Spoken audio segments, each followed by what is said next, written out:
Tommy reviews. I'm curious, has anyone read, is it Yaira or Yara? Because I've been... Yaira. Yaira, number what? I haven't read it. I've not. I'm overseas. No, I have not read it, but I understand that she delivers death blow. She sounds like Brigitte Nielsen in Rocky IV, you say? The live action trailer was super cringe, but it was like a Neil Breen level kind of. Yes, experience. it was. Oh gosh. You just, that was very succinct. Neil Breen is go watch some Red Letter Media, and find out about him. That's great. I don't know. Like I've never read anything by the Saska sisters. So apparently they wrote a Black Widow. They wrote a Black Widow miniseries, and apparently they've made some real creepy movies. I've never. Mm-hmm. Have you read? You've made some really creepy movies, Sully, or are you written Black Widow? All? Really? Sully. I mean, I know Jim's hanging out with Tommy Lee, so maybe maybe there's some movies there, but and Nikki Sixx maybe. Nikki Sixx sounds like a chick. I didn't get any. Sounds like no. Nikki Sixx is nobody. A musician. What are you talking about? I know, but like when you hear the name Nikki Sixx, you think it's going to be a chick, especially Ricky Rocket's coming over.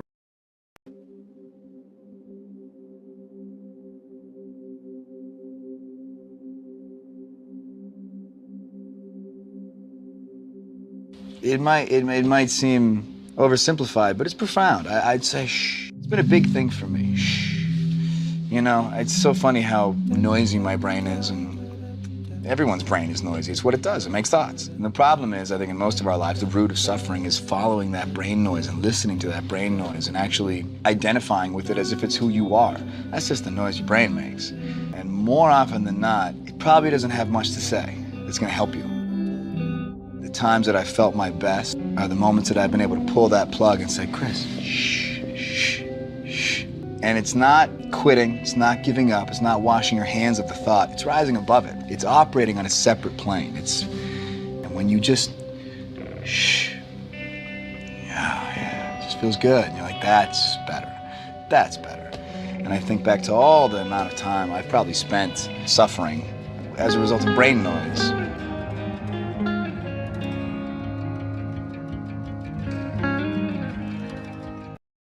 Any solution to our cultural and political problems through the political system, and that perhaps it's time to look to older systems, strongman, monarchy, even dictator. The right is doing every single fucking thing they've been accusing the left of doing, which is really, they typically just mean like goddamn Democrats, for years. They're doing it all. They've been doing it all. They've been saying that the left wants to fucking take away democracy. They want to end fucking America as we know it, end freedoms. I have never seen the third most popular fucking left wing, even Democrat fucking aligned media outlet having a fucking sit down conversation about ending democracy. Man, Daily Wire is about the third most popular after like Newsmax and Fox News. These guys are essentially mainstream. They're talking about ending fucking democracy, man. To whatever limited, broken, fucking flawed, degree that we have it, right? Like, I'm not sitting here saying we got perfect democracy. We don't. We got some, and some's better than none, I'd say. My friends, thank you for watching this video, and if you would be so kind, please subscribe if you like what you see. Help our channel to keep growing. Shut the fuck up! Nobody asked you, you mother...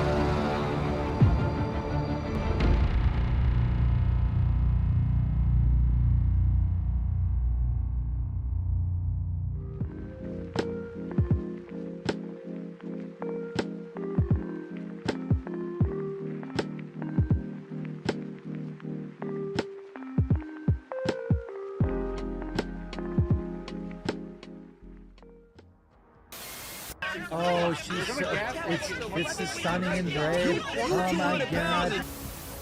Welcome to every video we make. We use one little thing and then we build the narrative out of it. other people besides white dudes like Star Wars. I'm just saying, we need to be conscious of our bias. We talked about this one thing and we make a whole video out of it. That's what we do.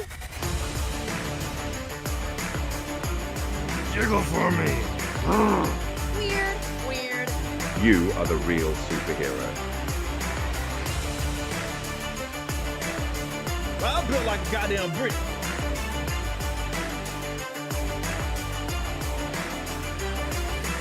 Is he some sort of masochist? How do you do, fellow kids? You did something very interesting with Star Wars. Think about it. The good guys are the rebels. They're using asymmetric warfare against a highly organized empire. I think we call those guys terrorists. Were you thinking of that at the time?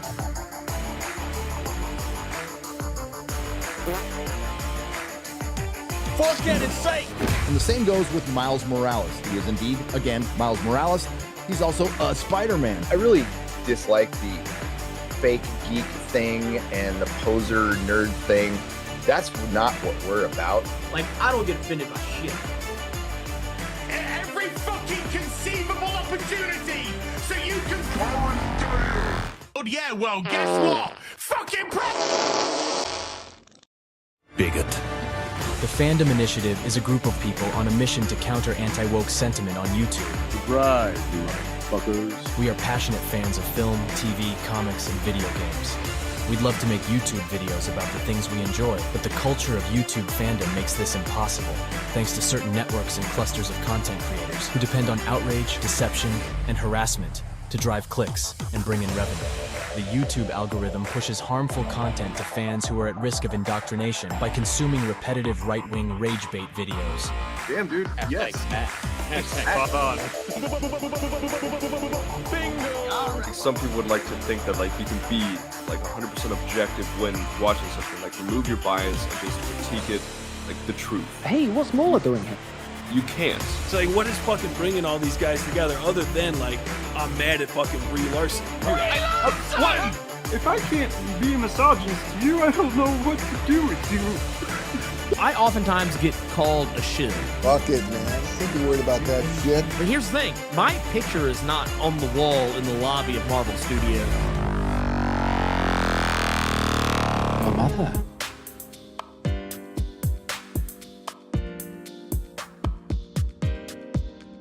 Hello and welcome to the Shillcast. My name is Dane, actual fandom, but I'm not alone, never alone, for I carry with me in spirit and in my pocket, Chirp Nation. Oh wow! But we follow. Stepped up. We're simply followers of the great Eric Dubunks, the Almighty. Hey guys. Hey. When did we start having music in these streams? It's awesome. It's in the video, I think, right? It's in the video. Yeah, it's in the video. I figured I'd try like that was like background. Kind of loud ass beeping outside my. I have background music on my streams, 100%. Oh, yeah, we definitely could. I'm a refined individual, high class. It certainly adds a certain level of, I don't know, vibe. Yeah, send me your money, Mika. I will definitely make a new intro for you. Just send me $50. Okay. Oh yes. $50 super chat and it'll happen. Yep. Whoops. Wrong thing. I'm not supposed to do that. Whoopsie doo. All right. Yeah. So apparently the question of where Amanda what's her name? Stenberg. Where she's from is relevant somehow. Apparently. I don't know. But you know who all the Danish people are, right, Turf? I know all of them. There's they all know each other. There's like 14 of us. It's not very difficult. And you're all 14 years old. Yes. Yeah. Well, look at this, man. Like, there's like straight up her fucking biographers are in chat right now. It's crazy. Oh wow, anyway. she's half Danish. That's pretty cool. You guys maybe noticed that I added a couple of like news, like not even news, but like headlines for like some studies and some datas and stuff like that into the intro. I don't know if you saw that, but I did. I added some stuff, and that's relevant to what we're going to talk about today. A bit. Nice. Okay. Let's see. Do let us know. Let you know what. what we're gonna be using it for. So, like this one, you know? Yes. And then well, there's another one coming up. Like that's an old one, oldie but a goodie right there. Old Caleb Kane. This is pretty recent. There's Caleb Kane again, but then there's actually a very new one, which would be this one. We're going to be looking at that, talking about the implications of such a thing. I'm glad they did a study, but with my own personal like testing, I found that this is kind of we've already talked about this before about how you go incognito mode or you make a brand new account, the stuff just pops up at the top of the screen. Yeah, I mean, I think it's pretty obvious to anybody that like pays attention and understands like to a degree like I mean, you have to kind of understand the talking points of the various spots on the ideological spectrum, I suppose, to understand what, you know what I mean? But like, yeah, it's pretty clear that that's the way it be. And you know, and that's why I named, like, at least on a couple of the streams, it's titled something about anti-fandom. Is just, it's inorganic, man. It just is. And we can see that by you know, the stuff going on with the boys, the Acolyte, just over and over again. They're just giving examples to tear apart and show why they are inorganic. Yeah. Anyway, oh, look at that guy. See, maybe I can see. I got out of shower a little while ago. Hopefully my skin's not too red and splotchy still from being warm. And I'll look okay. We'll see. Okay. I'm good. You can always turn on that like touch up my good. Here, I had it on earlier, and it's just like I don't know. It felt like a cartoon character or something. Yeah, I've tried it once, and I was like, nah, I'm not gonna do this. It's a little weird. Wait, is it a thing StreamYard has? Yeah, you can go in and have it like you can adjust how much of your appearance you want to touch up. Oh, you can make yourself look like a straight up cartoon. It's pretty funny. Yeah, nice. Here, I'll do it just for the people. So, so this is at the lowest setting. I don't know if it's showing anything yet. Yeah, like, I mean, automatically the lighting looks better. Yeah, gradually raise it up here, and then I'll just turn into like a fucking CGI person. Damn. Yeah, like I have no wrinkles. No blemish anymore. I know, yeah. it's like it took everything out, all the blemishes, So everything's smooth, gone. man. Yeah. It reminds me of like Nice. when the on Facebook when my relatives do like the old lady pictures and they look like everything is a sheet of paper. It's pretty funny. Like they're like, oh, we're getting away with it. Nobody notices a thing. Yeah.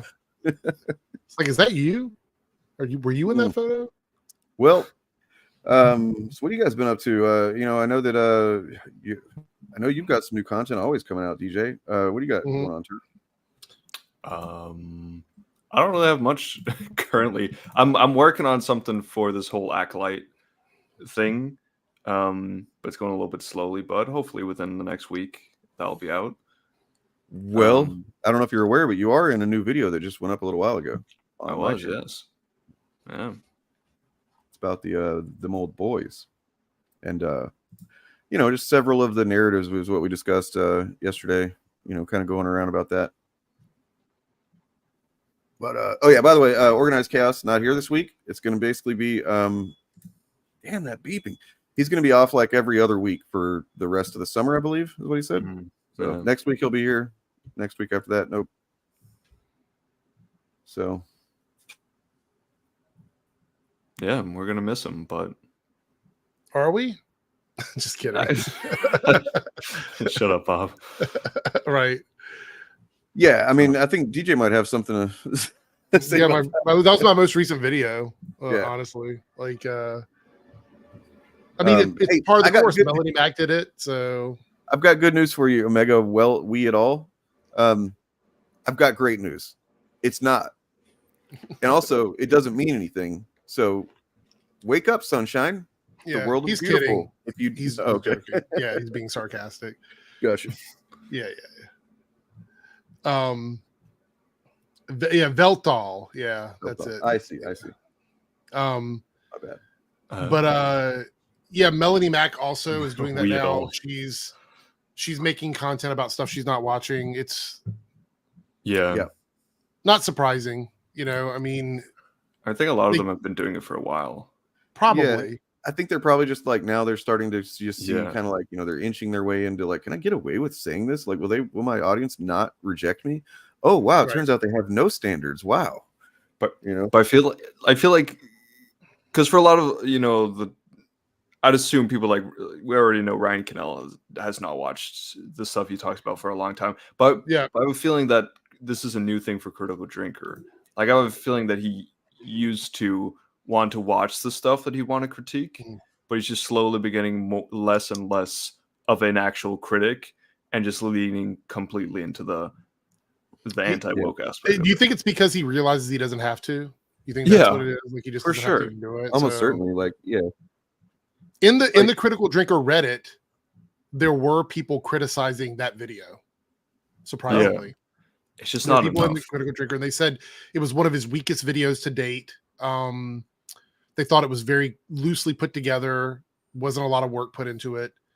And the problem is when you are someone like Critical Drinker and Nerdrotic, you can't afford to let that guard down even a little bit. Like I feel like he feels comfortable, and of course it's not gonna affect his channel greatly, but continued content like that I think would negatively affect his channel. I think there would be people who would get tired of it. But Melanie Mac, I kind of expect it. Critical Drinker, as much as I disagree with him, I felt like he at least watched the stuff he was talking about. So when I saw that video, I was like, holy shit, he's not even watching it. Yeah, like I don't know about you guys, but I had this feeling that like at least he thought that he was an actually good critic, and that he was being honest and all this stuff. Whereas someone like Melanie Mac just doesn't care. But like at least Critical Drinker thought or believed somewhere that I am a good critic. Well, didn't that give him sort of legitimacy? Like if you think about it, what set him apart from a lot of the other channels? Yeah, exactly. People in the comments were like, "Oh, well, he actually understands movies. He's a filmmaker. He's a writer." He made his video somewhat watchable. Yeah. So that was a little interesting, but it's setting a bad standard. And what I said in my video was, I think everybody, regardless if you're a fan of his or not, should demand that the people who are criticizing a certain thing actually know what they're talking about before they start talking about it. Because if I did a video criticizing anything at all, including one of their videos, if I did a critical video about one of them and I was not watching their content, that's the first thing that I would get called out on. Do you even watch their content? Did you watch the whole video? Would you take it out of context? Apparently you can just do a whole video review of a show you're not even watching. Yeah. Well, okay. So a couple of pretty solid chat entries here. First, keep getting this one. I've seen the first couple of minutes of it, and just based on that, I feel like it's a pretty good video. And I've heard it's solid. Yeah. They may have like a not necessarily the best take themselves or anything, like I might not agree, I don't know, about the Acolyte, but overall their take is that the discourse is also stupid. And the discourse being kind of co-opted and driven by these grifters. And then so this is a bit more complicated answer, man. I feel like if you watch enough of our videos, just any one of us, you could kind of figure that out. But I mean, I used to ask this question a lot when I first started making my content as well. Like I didn't truly get it. But yeah, we've talked about it a lot. If you want to watch, there's a video on each one of our channels. I think maybe DJ, you didn't have one on yours but like it's called different things on mine and Organized Chaos and Turf Nations, but it's our mission statement as the initiative, and like we all wrote it. We all kind of like just what is our pitch to people that we're trying to get people to pay attention to, and it's all there. So I think it's probably easy to find on the Show Clips channel. It's on that channel too, but I think it's relatively easy to find on that one. Speaking of,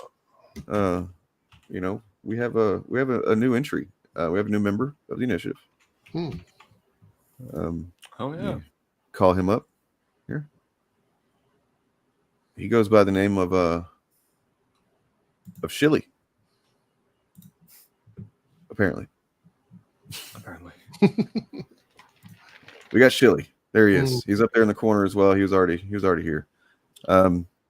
I don't know, man. It's just I saw this fucking happy bucket of popcorn. I was like, he should be flipping people off. Yeah, that's like great. Defiantly, like I'm gonna enjoy these movies despite these fucking chuds, kind of thing. Yeah. So, whoops. So to finish season 2 of what? Of Boys? I don't know. I didn't mean to hit that. Yes. Oh. RLM's they're starting to take their very calculated swings that they're taking. You know what I mean? Because I have to guess that there's a substantial, who knows how many bit of their audience that's kind of like also watches like Critical Drinker and shit like that. We talked about this a little bit before we went live, where I mentioned I feel like the tide is sort of shifting now. Like we had the Chudpocalypse, the decline is still happening, and now we're seeing media shift a little bit towards like calling out the bad takes. The problem is, and this has been my issue with this from the beginning, is you cannot have legitimate conversations about the quality of something when absurdity is present in that conversation. And that's the issue, is people like people like Eric July, all these channels that look at absurdity and use that as actual criticism of something. It destroys that dialogue. So, yep. You know, I mean, we got a couple of things coming up here, because guys, we have not been talked about it a little bit. We might as well get into it. I don't know. I got all the videos ready to go. We could just fucking do it right now live if you wanted to. But like, can I just go ahead and say that like we made a bigger dent in anti-fandom than I think anybody is aware of, and I don't even think we really realized it for a long time. But like, basically the only person I've seen using bounding into comics anymore is Melanie Mack. Yeah. And that's not a good sign. Yeah, right. Like, she's the one that's still holding out. You know, you guys remember that everybody was using bounding into comics. Yeah. For, you know, like, oh, they're going to talk about a topic. They're going to bring up a bounding into comics fucking article that's going to talk about how trans people are demons or whatever the fuck. Fucking Michael Burbage. Yeah, fucking Burbage. And like, if I was bounding into comics, you wouldn't want Melanie Mack being your final warrior, your final stand. Doesn't scream confidence. But I'm putting together a timeline, you know, and so I'll make it more readily apparent pretty soon in a video. But like, we called them out like shit last year. I guess it was like March or something like that we made our video where we were like, you know, they need to just they need to like put a disclaimer at the top of their website that's basically like, you know, all the best news and reviews and opinions in fandom from an authoritarian Christian perspective. Just stop hiding it. You know what I mean? That was our main thing, is you guys are like pretending to be one thing when you're really not leading from that point. Mm-hmm. And then they responded to it. They got all upset about it. A few people got upset about it. John F. Trent and John De La Rose and stuff. And then, like, you know, the year progresses on. We made another couple of shots at them. I think I made a video talking about them. They wrote an article about me, which, you know, honored. I'm really glad that I got to make that happen. But then something happened where they seem to have sold to some new company that, you know, by all intents and purposes, I mean, for like, it really does seem like that us calling them out and calling attention to the fact that they were just like going fucking way mask off, like it was increasing.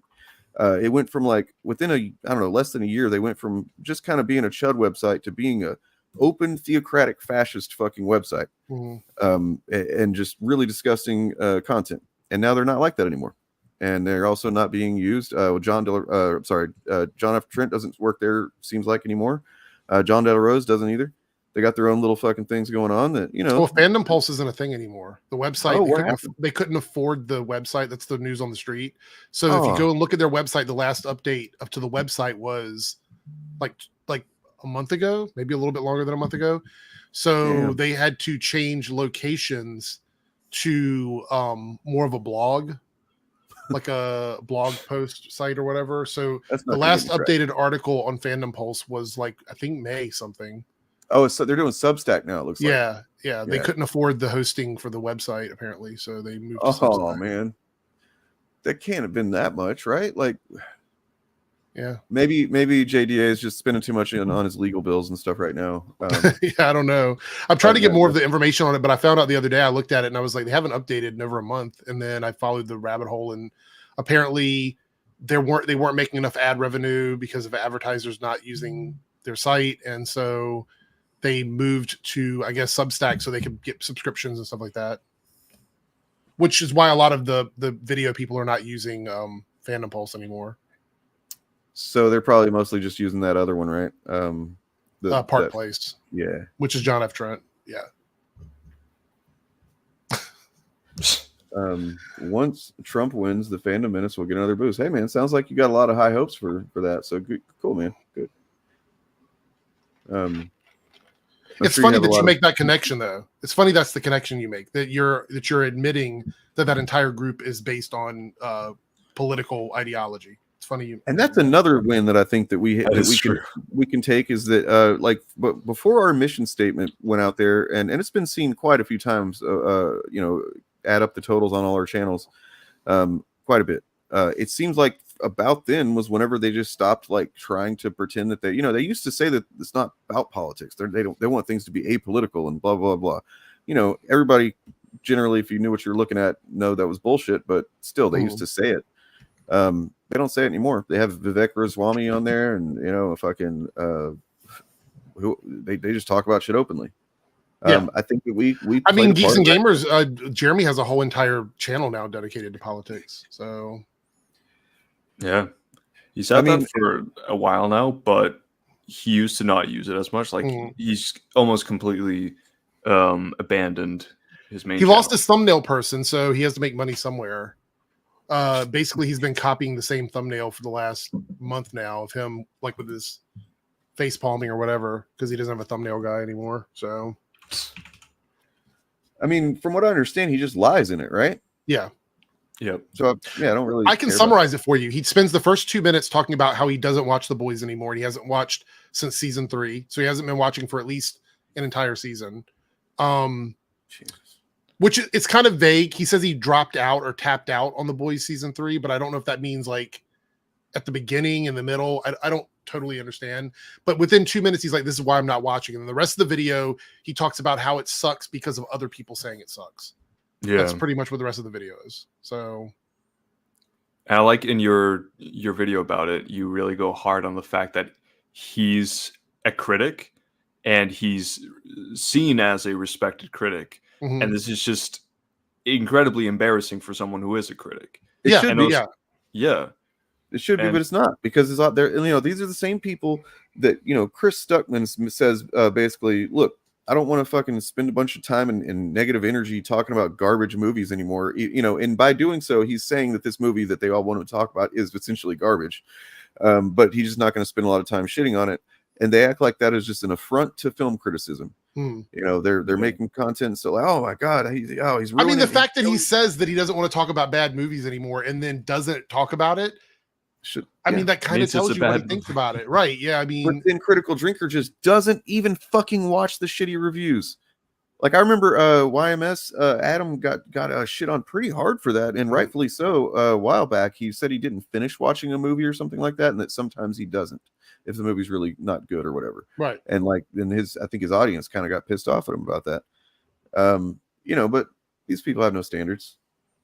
They don't care. I mean, it's becoming more and more obvious. Like the extreme stuff that's happening now is just a continued, like, predictable pattern that we talked about. Like they have to get more and more extreme, more and more absurd, because the hit doesn't hit as hard when you do it over and over and over again.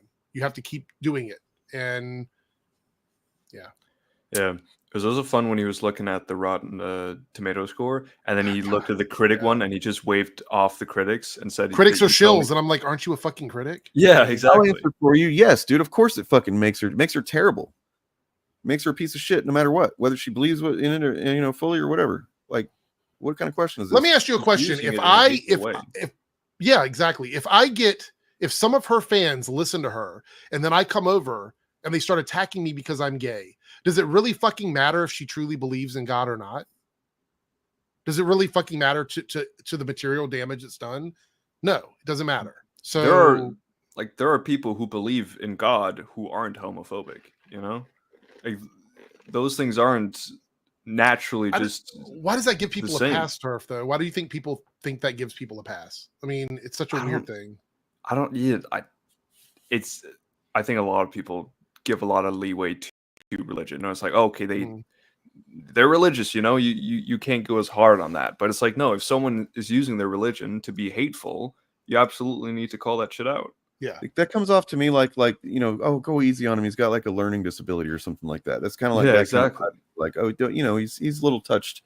No, man. If you Like there are plenty of people who are religious who use it to better their own lives. You know, they find meaning in it, and they don't push it on other people. They aren't hateful about it. They reject the negative things about the religion. That's perfectly fine. You know, you also need to call it out when it gets hateful. Okay, man. Well then, so you don't mind that my opinion is I don't want you in our chat anymore, and you'll have no complaint about it, right? You'll just leave or what? Because no one very, sure you can find some extreme example, but one person saying their opinion does not harm anybody. Not really, not usually, but there are contexts when it can be harmful. Now, you may not value the metric of harm that's being applied, and that's really what the problem is that you think that if someone is misgendering a trans person to their face or something and dead naming them and shit like that, you're like, I don't fuck, it doesn't matter to me. Doesn't, but okay, but you don't value that. So like your value system is fucking, not including. Well, let's lay the hammer down on this idiot. It's not her opinion. Yeah. She believes it's God's word. So it's not her opinion. She thinks it's fact. She thinks it's true. So it's not an opinion. She's citing it as God's word. So stop using the opinion defense. That's not what it is. And if her opinion is that, figs or whatever fucking slur she wants to use are bad and the devil or whatever the fuck, then, that absolutely contributes to an environment of people being hostile and even violent towards gay people, trans people. And so, I mean, maybe not immediately, but like there is a fucking connection to these things. Yeah. Especially when she has a big platform. So you're like, oh, maybe she does believe in God, but it's also her opinion. Those things don't exist together. That's impossible. Yeah. She's reciting the word of God. Is God's word an opinion? Give me a break. That's what she's using as the weapon. And at the end of the day, it doesn't matter if she's using religion or if it's just her own opinion. Either way, it's hateful. Can I ask what is Katie? You've said you've used the terms identity politics and now gender ideology, and I don't really know what those mean. Can you I don't think those are real things, to be honest. I think those are kind of like bullshit. I think what we're talking about here is the difference between aggressive and passive bigotry, basically. Like for me, you have the aggressive bigoted stuff where people go out and actually talk shit and go after people. And then you have the ones where they're like, they have bigoted feelings, but they don't do anything with them. And I think a lot of people are like, oh, well, it doesn't hurt anybody else. And you're right, it doesn't. But the problem is that is the gateway into the aggressive stuff. So you have to just be aware of that, be mindful of that. Yeah. True, Hayes. Yeah. Because here's the thing with someone having an opinion that they don't act on and they don't, go and do hateful stuff about it, but it still is a bigoted opinion they have. It's not something that immediately has an effect. It's not something, it won't have an effect if they don't act on it. But it's still not, a good thing, and it's not something we should be encouraging. It's like, oh yeah, bigotry is fine if it's just people's opinions. Like, no, let's try to get to a point where people don't have the opinion. It's funny when you say it out loud like that. It's just hilarious. We're getting a lot of enlightened centrism going on in chat right now. I know, it's really interesting. It's not in my chat. It's somebody else's. I guess it's yours, Dane, or maybe Bob's. I wonder what it is. Bob tends to get the most spicy ones usually. So is it the title? Is it the fact that they know we're talking about this study and they're probably is somebody trying to do damage control? What the fuck's going on, man? It's kind of interesting to see that happen like this, because it's not, normally if we get a kind of influx of people that are attracted to whatever we're talking about, it's like I don't know, there's a little bit more diversity, but there's some serious hard going at the center right now. I don't mind people that don't necessarily have an opinion of either way. I mean, I don't truly understand it. I feel like I have an opinion on most things, but there's some things that you can't just be like both sidey on. You know what I mean? Like it just doesn't work. And well, I mean, Kay used gender ideology. That's not a thing that I think generally people that us. I don't think we ever think about it. We don't have a gender ideology. That's not something that we subscribe to. I don't believe. I don't. Bob of the Always figured it out. It's in Dane's chat. So the one time that I don't put any kind of restriction on my chat, of course. Yeah, I mean, famously, Rush said, "If you decide not to choose, you still have made a choice."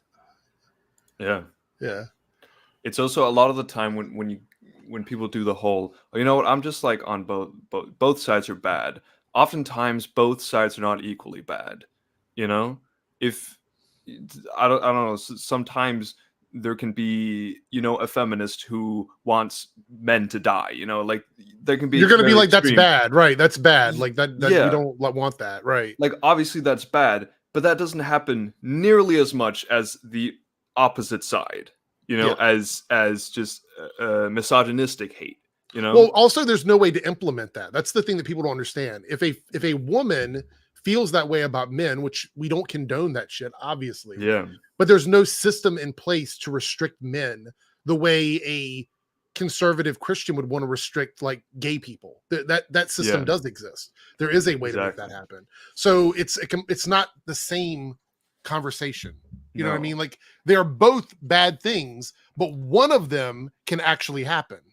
Exactly. And just not accepting that is just negligent for anyone to do. It doesn't make someone, oh, look at me, I'm smart, you know, I'm taking the middle road, you know, I'm better than both of them. No, you're just ignoring actual fucking problems and then highlighting small things that don't happen very often that are still bad, but they don't have a significant effect.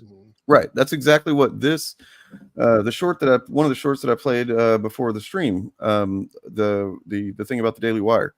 This is exactly what this is addressing. The fact that the Daily Wire, which is the third most popular conservative media outlet, is having just like very adult and very like, you know, just classy fucking, you know, definitely not pretentious, sitting down drinking cognac or whatever the fuck and sucking on cigars, talking about the merits of ending democracy, the American experiment. Right? Like maybe we need to revert to some older system like monarchy or dictatorship. This is what Ben Shapiro and Jeremy Boring, they're having this conversation, right? And they're taking it seriously. I haven't seen anybody on the left talking about that, man. Not anybody has any kind of like cultural, social power, or and definitely not political power. I don't know anybody on the left that wants to control people. That's the thing. Like I don't hear people on the left saying that they want to take things away from people and control people. That I don't. If there is something like that, I'd love to read it or see it just to get an idea of what that would be. But I don't see that out there. I guess someone who is on the right could view that as being, you know, what they see as cancel culture. Right. You know, it's like, oh, the left is trying to control how we speak. You know, what are we allowed to say? You know, wokeness is taking away our freedom in that point. But like, I love that argument. It's just such a false argument, but yeah. Exactly. Like Dane points out, there aren't big personalities in like on the left side of the political spectrum who are sitting here talking about, oh yeah, we need to restrict people, you know, we need to control them, we need to end democracy, we need to do all this shit. Like it's just not happening at the same degree. I have a question. Actually, I have a meme for Kay in chat. I just want to see what she thinks about it. Let me pull it up real quick. But like that's a great comment, just saying I respectfully disagree. Like with what? What is that? Oh, we've been saying a lot of things. I don't. Yeah, it doesn't matter to me. I think somebody was arguing with her about the idea that like you have to have a neutrality, and that all basically she seems to be saying that no matter what the two positions are, that there needs to be a center that is just as equal, like, or basically, you know what I mean, or the center is an equal balance, and that we, you know, there's this kind of thought that I don't understand how you can think that way anymore. I mean, I used to think that way, but like life happened. Well, here's the deal. In order for everything to be balanced, you have to dismantle the oppressive stuff that exists. Yeah. And the problem is people don't want to get rid of that power. There was people don't even realize that exists. You know, no, I was going to say, like, I remember on TV, I think it might have been Sally Jesse Raphael or one of these shows. It's a clip out there. I wish I had it on me right now to show it, and maybe you guys remember it. But they were doing this experiment, like separating people by hair color, eye color, whatever. And then they asked them about racism. And, you know, would you want to be asking white people, would you want to be a black person? This was in like the 80s. And no one wanted to be a black person. And when they asked them why, they didn't want to say what the reason was, because they knew that there's a difference in the way black people are treated versus white people. So once you look at it at just the basic fundamentals of like what we're talking about, there is a difference, and it might be in your subconscious, but it does exist. Yeah. Something along these lines. Yeah, this is a good Yeah, exactly. Is that UK in the middle with the sign that says compromise? Is that what you would be doing in this situation? I have this argument all the time. Like, how am I supposed to compromise with people that do not want me to exist? Yeah. Explain in the chat if you're somebody that feels this way. I really want to see this, and if you can type it out. As a gay person, how do I compromise with somebody that says gay people are all dangerous and they shouldn't exist? I would love to hear how I would tackle that in a neutral way. Please feel free to type that out for me. It's simply not. It's just not a situation that anyone can be neutral in, because if you decide to be neutral in a topic like this, you know which side you're on, and you're not on the side of the people just wanting to exist and be themselves. If you're ignoring a discussion about one side wants to just be able to exist and live their lives, and the other position wants them to die, if you're neutral in that, that's pretty fucking telling. That just means that you're okay with the other side that wants to kill the other side. Mm-hmm. I mean, that's part of the reason why I haven't even followed through with the discussion with Hypnotic. Think about how they view gay people. I don't even know how to address that anymore. After I went back and watched the stream back, I don't know how to address that. You know what I mean? I don't even know how to have a conversation. What's the starting point of that? Do you believe I should exist? Great, let's have that conversation. They consider it like arguing with an animal at that point. Yeah. So, and that's why it's annoying when there are, these so-called centrists who will say, "Oh, well, you're being too aggressive. Let's just sit down and have a conversation." That's just not. You don't do that with someone who wants you to not exist. Right. And I've been in plenty of chats with people that don't agree with me. I do it all the time. What? Excuse me. Nobody is denying existence. Nobody. What does that mean? You just said earlier that, I mean, I'm not sure what you mean, but it seemed like when someone says I don't agree with or I don't believe in gender ideology, typically that's a transphobic person saying that they don't believe that trans people are valid. So if that is what you were saying, you are saying that you deny the existence of trans people. Well, look at the statement in this comment. Transgenderism shouldn't be pushed on children. You are literally talking about denying access to information about transgender people in the fear that a child will end up being transgender and therefore erasing transgender people. You do understand how that works. And also, nobody ever wants to talk to you, dude. Nobody will ever want to fucking talk to you. Please go away. But it's also for someone who's saying I fought for gay rights, and then potato, get the fuck out of here, transphobe. It's because the same things have been said about gay people for forever, that, oh, don't push this on kids, being like, oh, I fought for gay rights, and then now being transphobic. It's just you can't use that to protect yourself, because now you're being hateful, you're being bigoted. If you resort immediately to pushing it on children, do you know of that ever happening?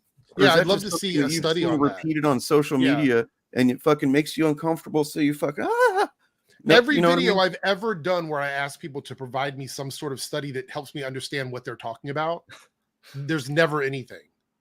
It's always just transgender people existing in the world. Mm-hmm. So for people who make it their whole livelihood to talk about this stuff, they don't really know much about it, and they have no fucking examples. It's weird to be some of the only people on YouTube that aren't transphobic. Yeah. But TG, you were saying something before about being on. Yeah. I mean, I go into other podcasts and talk to people every single week. I really hate this narrative. I see people in my comments doing it too. Oh, you live in an echo chamber. You don't want to hear anybody else's opinions. I go into other streams every single week and talk to people who do not agree with me. This is no lie. Every single week I am in a stream somewhere where I'm talking to people that don't feel like I feel. And we have conversations where we're not screaming at each other. We're not yelling at each other. No one's calling each other names. We are literally debating about topics that we don't see eye to eye on. Matter of fact, on my channel, I do podcasts with Low Watermark, who is a conservative man. He's an older guy. I've been looking forward to talking to him, actually. Yeah. He's very rational about stuff. He really truly wants to get to like, I don't have any issues with that at all. He truly wants to get to the root of some of the stuff.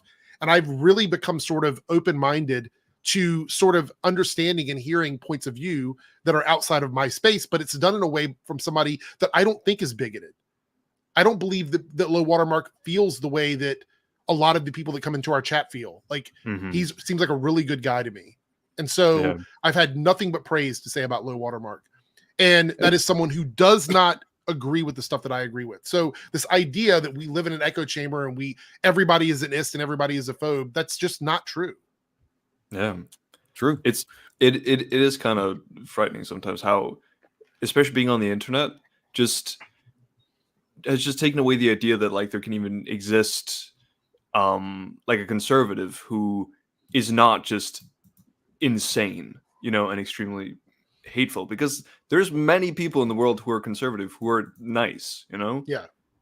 Like but it's just on the internet, this war, this conflict that comes, it makes us forget that sometimes.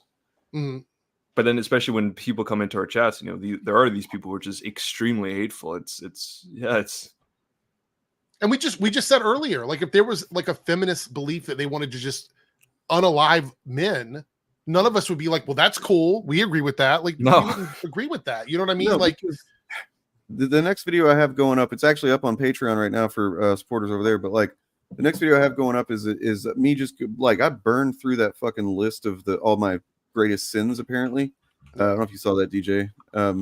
Somebody made a list of all the terrible things I've done. No, I didn't see that on YouTube. and I mean, maybe we can check it out later or something. But all like. right. Yeah, I just kind of went through it, just answered for each one of them, and like 99% of it was not even anything remotely close to something I would consider a bad thing, because none of it is harmful. It's stuff that you don't like that I said it or that I did it, or maybe you think that that's not fair or something like that. But like, none of it has harmed a single person. You know what I mean? And that's where I think generally all of us kind of approach from that. We just, if there's harm happening, it needs to not be happening. If it's possible to reduce harm and suffering for people, why the fuck wouldn't you? And that's generally the way I see politics. It's like, it's not an ideology that I am on the left. It's that over on the left, I see people trying to reduce harm and suffering, and over on the right, I see people trying to fucking inflict it. Pretty simple. And I want to say, I do think that there is a way to get to a more center nuanced space with people individually, but I don't think that's possible at a large scale. Like, I don't think we can do, like, I don't think the right or the left could change the right from the outside. If the right is going to change, it has to change from people on that side actively making that change within themselves. Same thing with us. This brings up a good question. How did the right get this way so fast? Segue. Well, I know one avenue, and we're going to look at that a bit. Oh god damn it. I'm guessing that's just fucking what's his nuts again. He's decided he's, I guess I don't know, he's off the wagon or something. I don't know. Back with them rapey vibes, going where he's not wanted. By the way, I wanted to promote Bob of the Old Ways channel. Look, he's got 981 subs. Let's see if he's still got that. 981. We got 118 people right now. Surely we can get this dude over 1,000 right now. Surely. Come on. He is linked in the description, and I will drop his link one more time here in the chat. Just like, right click over that motherfucker, hit that sub button. He's he's making Lord of the Rings Rings of Power content. And if you're someone who enjoyed Rings of Power, or even just thinks that it got a lot of really bad faith, dishonest fucking coverage, through season 1, this is the guy you want to check out. He knows his stuff, and he's braving the shitstorm of YouTube and Rings of Power content. It's great stuff. If we can't get him to 1,000 subs right now, I've lost all faith. That'll be embarrassing. we will end. That's why we're not going to check on stream. Yeah, we're just gonna pretend. And then also, all of our links are in the description. By the way, whatever channel you're watching, all the other links are down there. Should be, and including the Show Clips channel, which is where clips go and stuff. Sorry, go ahead. Whoa, somebody's talking. Not me. Not me. All right, so let's check out this a little bit of this study, and then after we look at this for a minute, I think I have some stuff anyway. I don't know about Turf. Wait, hold on. Look at this. Katie did here says, I have a clip of Eric mentioning my clip on her channel. I guess her latest one. Which clip? I have no idea. Probably that one that Ripaverse Goalposts uploaded a clip of me, and I'm pretty sure that's the one that Eric is reacting to, because that channel is not affiliated with the Ripaverse, but somehow it's not affiliated. So yeah. Yeah. All right. Well, this is interesting. Thank you, Katie did for doing that. Yeah, she's confirming that is in fact which one it is. So is that in a new video of his or what? Oh, in your latest clip is where that is. No, Katie did's latest one. It says it's my latest one. So wild. So the clip in question, I don't want to hijack what you were getting ready to do, Dane, but the clip in question is the one where I basically call out Eric July on fighting by proxy, like echoing other people who are fighting while saying he's moving differently. And that's what he's doing 100%. So I'm curious to what he had to say about me. That's pretty funny. Byron, that's from O'Keefe Media. So look them up and then we can talk. O'Keefe Media has a lot of ties to lawsuits being held against them for not being reputable. So there's a reason why most people are probably not taking that clip seriously. You know what? That is something we probably is right up our alley that we might want to talk about. We could do a deep dive into it 100%. Yeah. It kind of seems like it's a setup for Stephen Miller's legal grift that he's got going on. Yeah. You know what I mean? But yeah, they do hire white people though. Just look up O'Keefe Media lawsuits. There's tons of them. So look up James O'Keefe and how just awesome and good faith he is for sure. Oh yeah. And then also listen to the fucking video and ask yourself if you've ever heard a dude complain about his fucking executive job so much just to get his dick wet. I don't think I have. It's pretty gross. That is gross. Anyways, so let's check this shit out. A study came out, and look, it's just one of the latest ones. They've done many of these by now. I don't know, what it's going to take to kind of break through. I'm not sure how much people see these things whenever they come out. If they acknowledge them, if they absorb the information that's in them. But like, look, guys, you have to. If you don't realize now that YouTube is, it's catered to right-wing content and not like necessarily on purpose, maybe. But it does seem like to be right-wing extremist content is extremist what content. it really, yeah. And the thing that was really concerning about this new study is that it's not just proving that, because that's been proven before. It also adds that it will suggest that content even if you haven't watched anything like that. Which, as we've proven anecdotally with just if you do an incognito YouTube search, anybody can test this. Go to incognito, go to YouTube, search for just anything neutral topic. X-Men 97. Acolyte be a good one to look at and just see what you get. It's pretty clear. And part of that I think is because of the content being as hollow as it is. I mean, you're talking about Critical Drinker, the biggest movie, media YouTuber or whatever, and he's not even watching shit that he talks about now. People don't care. So like, it's very hollow fucking, nothing content, and you can crank that shit out all day and all night. If you're actually watching the media, then you need time to watch the media and to analyze it, to write up a review or whatever. And, they have a big advantage against anybody that's making honest content in that way. It's crazy. Find these links now. Turf, did you get to check out any of these here things? Yes, I briefly looked over it. I know that hey, we're friends with Pillar of Garbage, by the way. Yeah, we're pretty cool.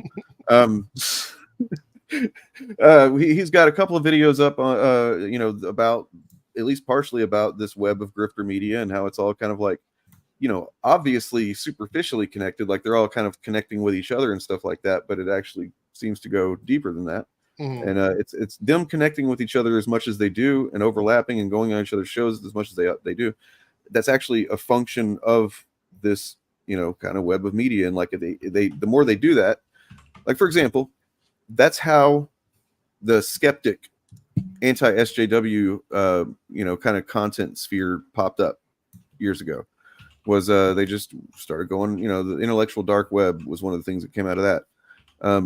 Going on each other's shows all the time. Joe Rogan was kind of at the center of it and stuff, and look where he's at now. Yeah. So. Well, Daniel, that's kind of why my thumbnails are the way they are, because YouTube promotes that kind of thumbnail. You can't, I don't want to say you can't. It's very difficult to jump into YouTube's algorithm trying to do something that's different from what works, because YouTube doesn't know what to do with it. So I found a lot of success in my videos just by copying that thumbnail style, even though the content of my video is obviously very different. You start off YouTube with a lot of pure intentions, and then one, you know, little by little stuff like that. Like, look, I'm not going to do anything that I actually believe is going to be harmful to anybody. And it actually, the only reason I would make I remember wrestling over the choice of like, should I do a clickbaity kind of headline that uses like really hyperbolic words and stuff, you know? And like, I fucking wrestled over that shit for a while, and then finally, now I'm just like, whatever. If I can use hyperbolic words, I was tired. I got tired of like people saying, oh, you know, if you want to fight, if you want to be like them, just copy what they're doing. Okay, cool. Yeah, I'll copy what they're doing. And now we're just like them. Now apparently we're exactly the same. We're exactly like them. Yeah. Yeah, I mean, it's basically that you have to kind of or you don't have to, but if you want a better shot, you need to, you know, use some of the tactics, like capitalize the entire word whenever it's a word like, you know, destroys, or, you know, use a word like destroys, which I probably wouldn't do in my own titles, but I use it now. Panic, outrage, unhinged, that's meltdown. The kind of shit that we do, because you know, it helps. Algorithm wants it. Yeah, feeds on it. Just in general, it's a good idea for YouTube to just look like study thumbnails.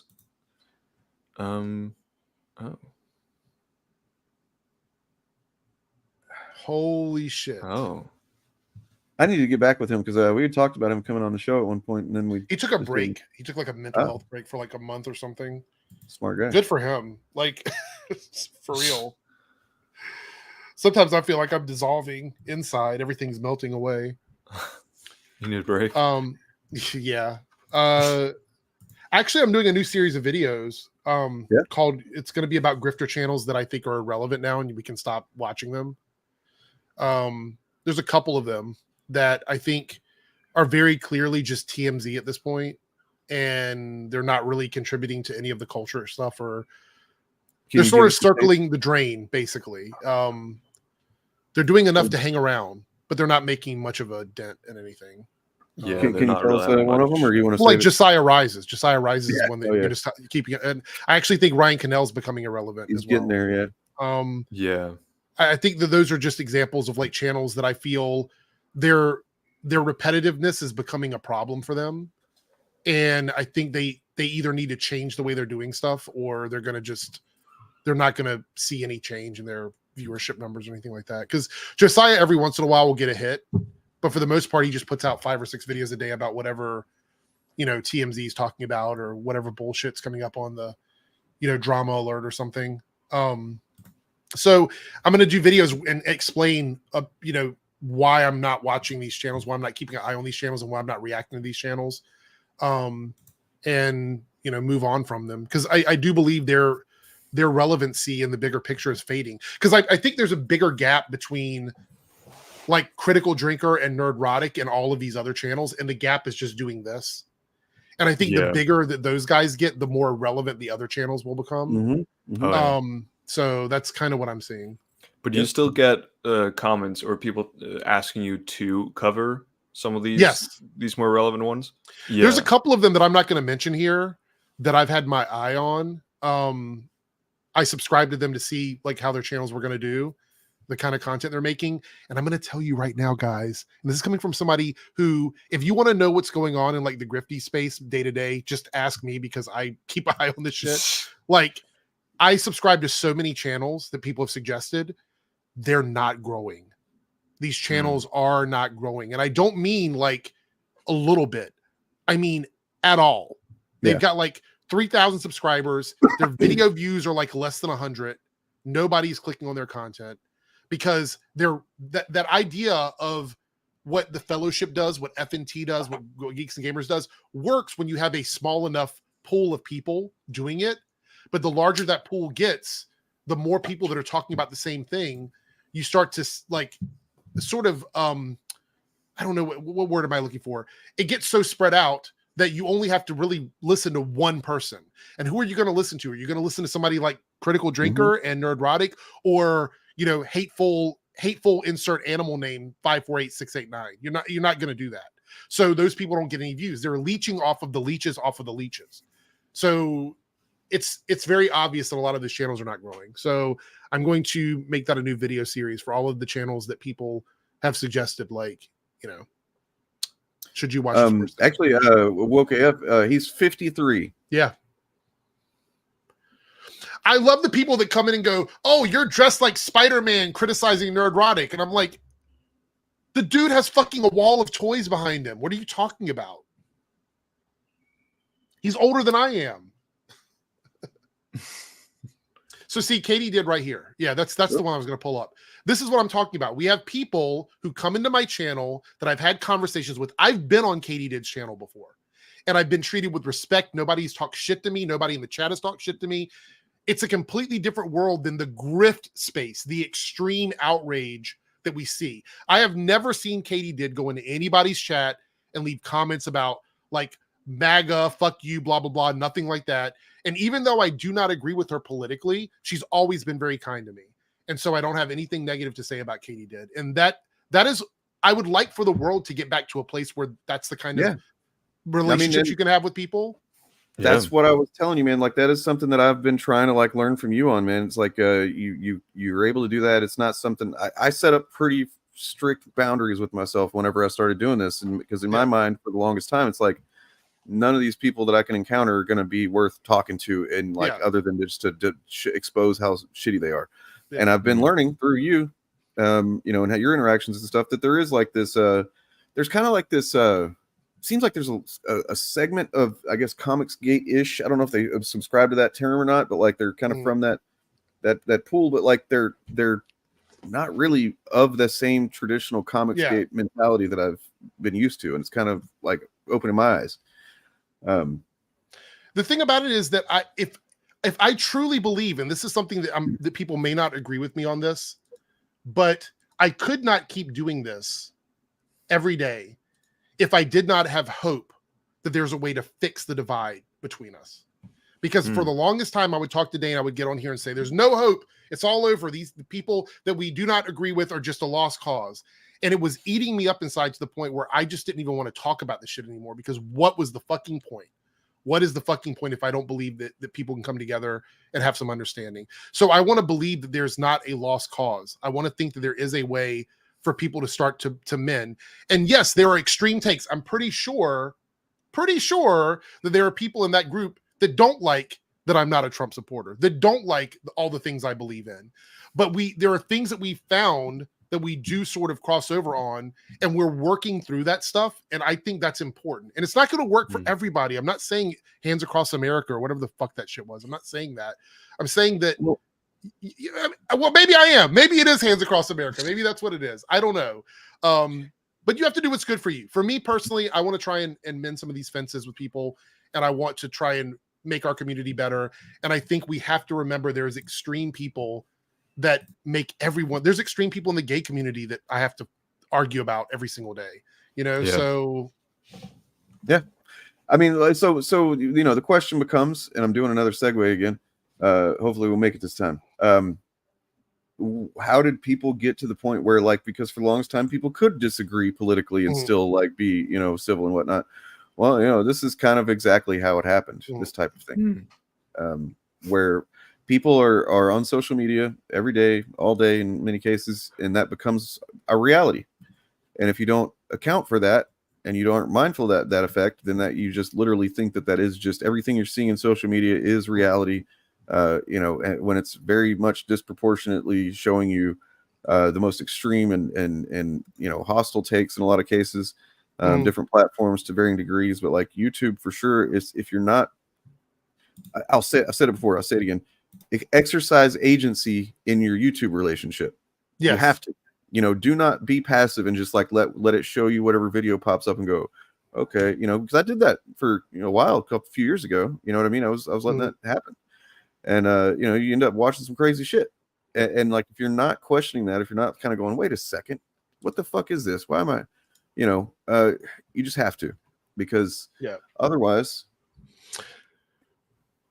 I want, before we go any deeper, can I just address something here from Woke AF? Fix the divide. They created the divide. How do you fix the divide between racism, misogyny, homophobia, or xenophobia? If someone comes up and punches you, how do you fix the divide? But see, that's what I'm talking about. Let me explain my position on this. I've talked to people opposite of me who do not feel that way about gay people. They don't feel that way about people of color and stuff like that. So I've been very selective about the people who I have associated with that have different opinions than mine. Obviously, I'm not going to go up and platform somebody who hates black people or hates gay people. That doesn't make any sense to me. So for me, I am trying to help mend some of the damage that's done by smartly and strategically understanding associations and making choices that I think could help.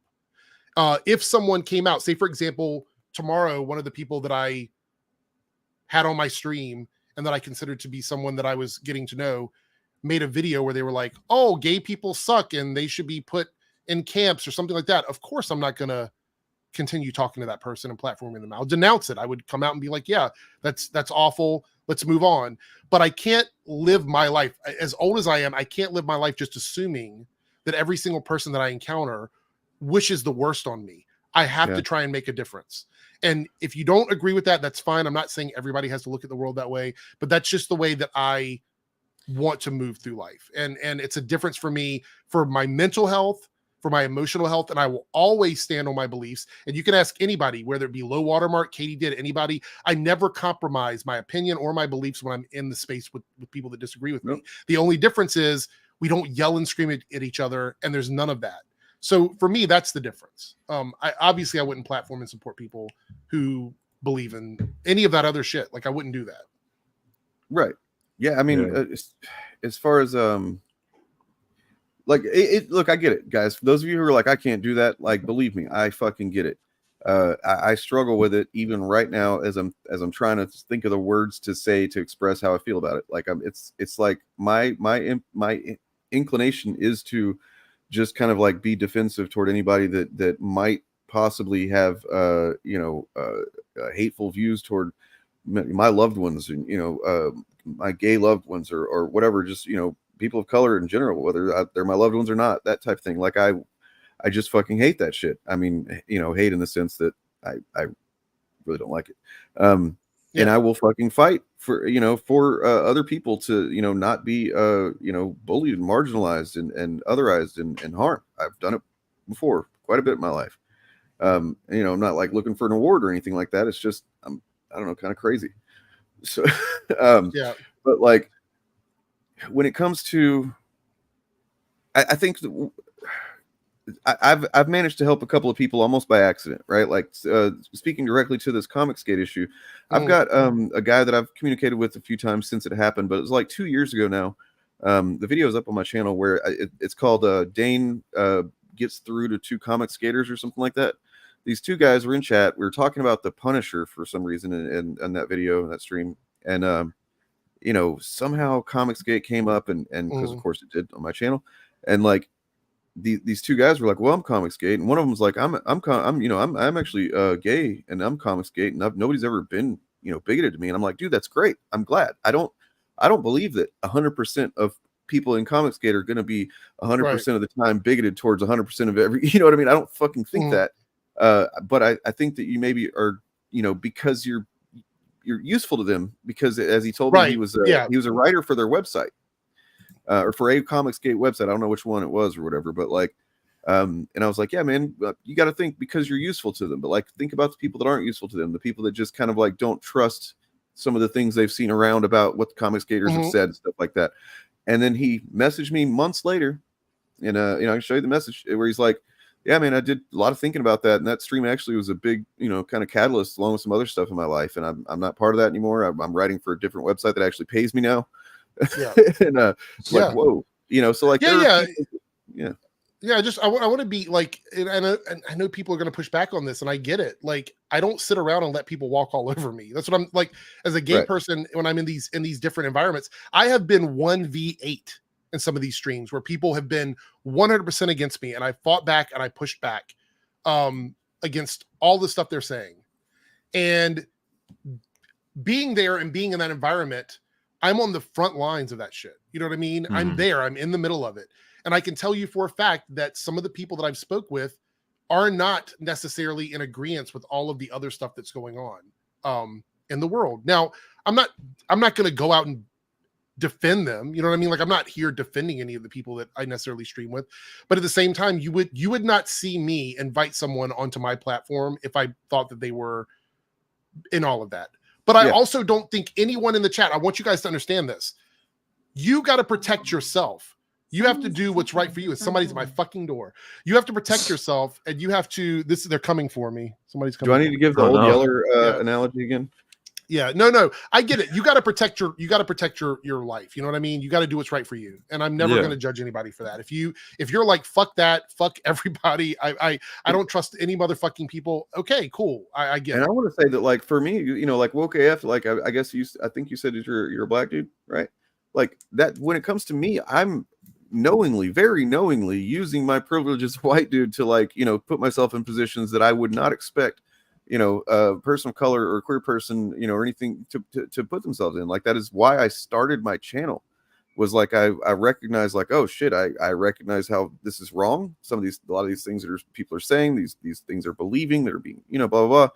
And I think that, you know, just kind of like the life I'd lived had put me in a position to where, like, I can deal with the backlash that I know I'm going to get if I, you know, say anything against this stuff. I was right. And like, yeah, I do that because I don't want anyone to put themselves in that position if they don't feel comfortable doing it. You know, but like also, yes, the analogy I've given before is the Old Yeller thing. If you've seen the movie Old Yeller or know about it, you probably know what the ending is. It's pretty fucking sad. And this is, once again, I always have to preface with this. I'm not saying you should shoot anyone like they're a dog. That is not what this analogy is saying. It's about, you know, just essentially protecting yourself from harm. I'm not saying that. I don't recommend doing that unless, you know, somebody's going to kill you or something. I don't know. I am not saying that conservatives are literally like rabid dogs. I'm not saying that. Look, it's been a while since I've had a fucking little clip going around anyways. Fuck it. I'll give him one. Throw him a bone. Shoot the opposite. No. Here we go. Shoot your enemies on sight. No. Oh, that's please. that one. That's it. That's the one. Yeah, please do not do that. Yeah, I've heard that too, man. That's kind of weird. But I mean, also the down button, like the down vote, down like, that also makes you feel really good if you don't like us. You should do that. Anyway, you know, protect your loved ones, protect yourself, but also empathy doesn't have to go away because you're being cautious. You know what I mean? That's really what the point of it is.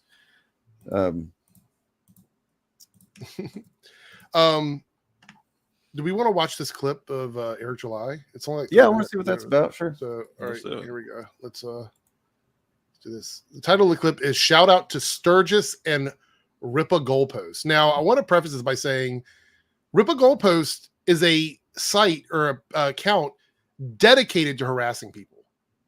That's the only reason it exists, is to harass people. So the sheer fact that he's even using this as a source is already telling me that it's going to be bad. Let me pitch up the speed here on this. because he pauses way too much for me. All right, let's. It's a 3-minute clip. I know we're gonna like try and get through that.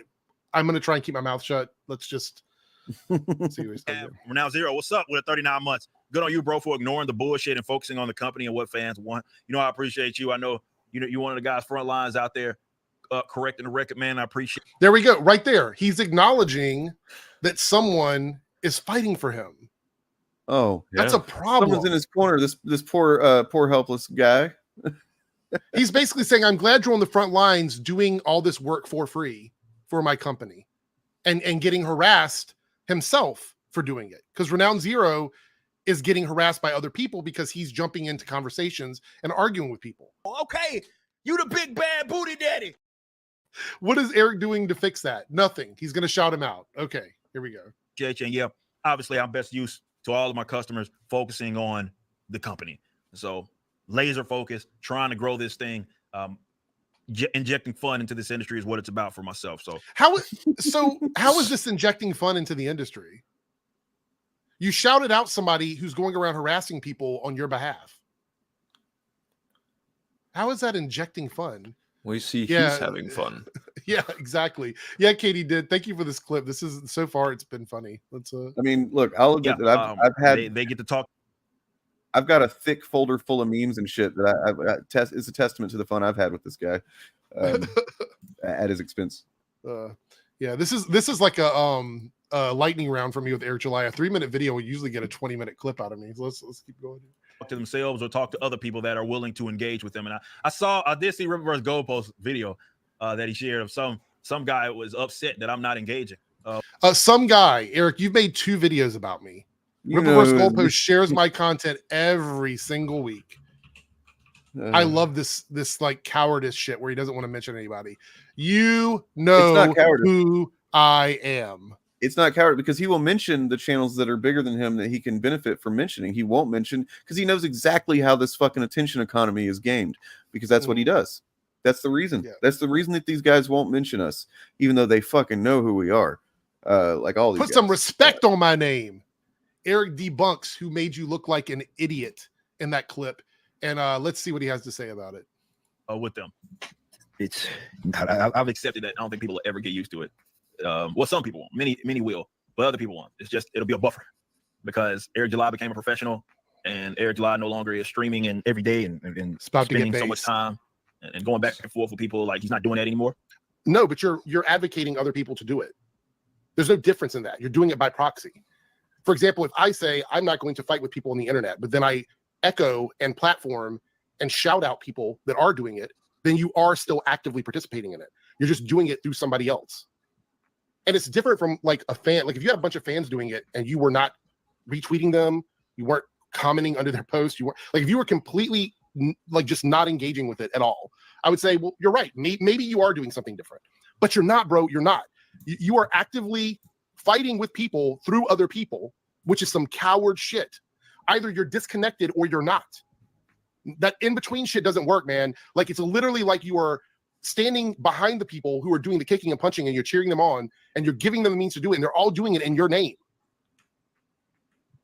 That's a big L. That's a big L, Eric. For somebody who's saying like, I'm not going to get in this anymore, you are literally still in it. You might not be like waist deep in it, but you're knee deep in it. You're knee deep in it. He's just delegated his drama. People that don't like you would love for you to just shut the fuck up about this stuff and not talk about it and just be clowned. Just be a clown for them. That's what they want you to do, right? That's what they would want you to do. The only people who would want you to actively fight back and engage are the fans of your channel. Exactly. They want you to do that. I can tell you right now, I know this 100%. If Eric were to monetize a hater, I'm calling it right now, it would break 100,000 views. Because the people that watch your channel, that is the shit they want. And other people. So that was the whole clip that Ripper vs. Goalpost shared. And I'm like, that is a base, like, you turned my long video into a very based fucking clip.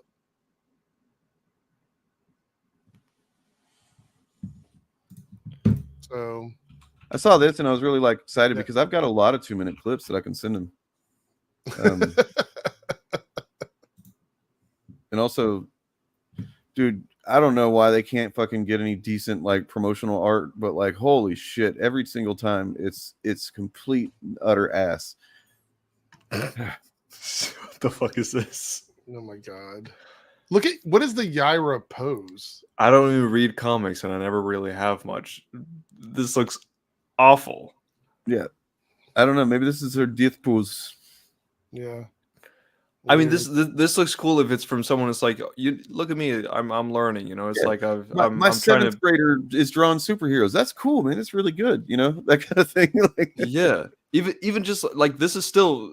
I'd be impressed with most people, you know, if they're just like, oh yeah, I'm trying to get better, you know. But this looks to me like they stuff. just took someone's picture and drew over top of them. That's what it looks like to me. It looks like they took photos of people in these poses and then just drew these characters over top of them. Oh, yeah. Because it looks like a really bad sort of tracing job. They just took 3 people from the office. Yeah.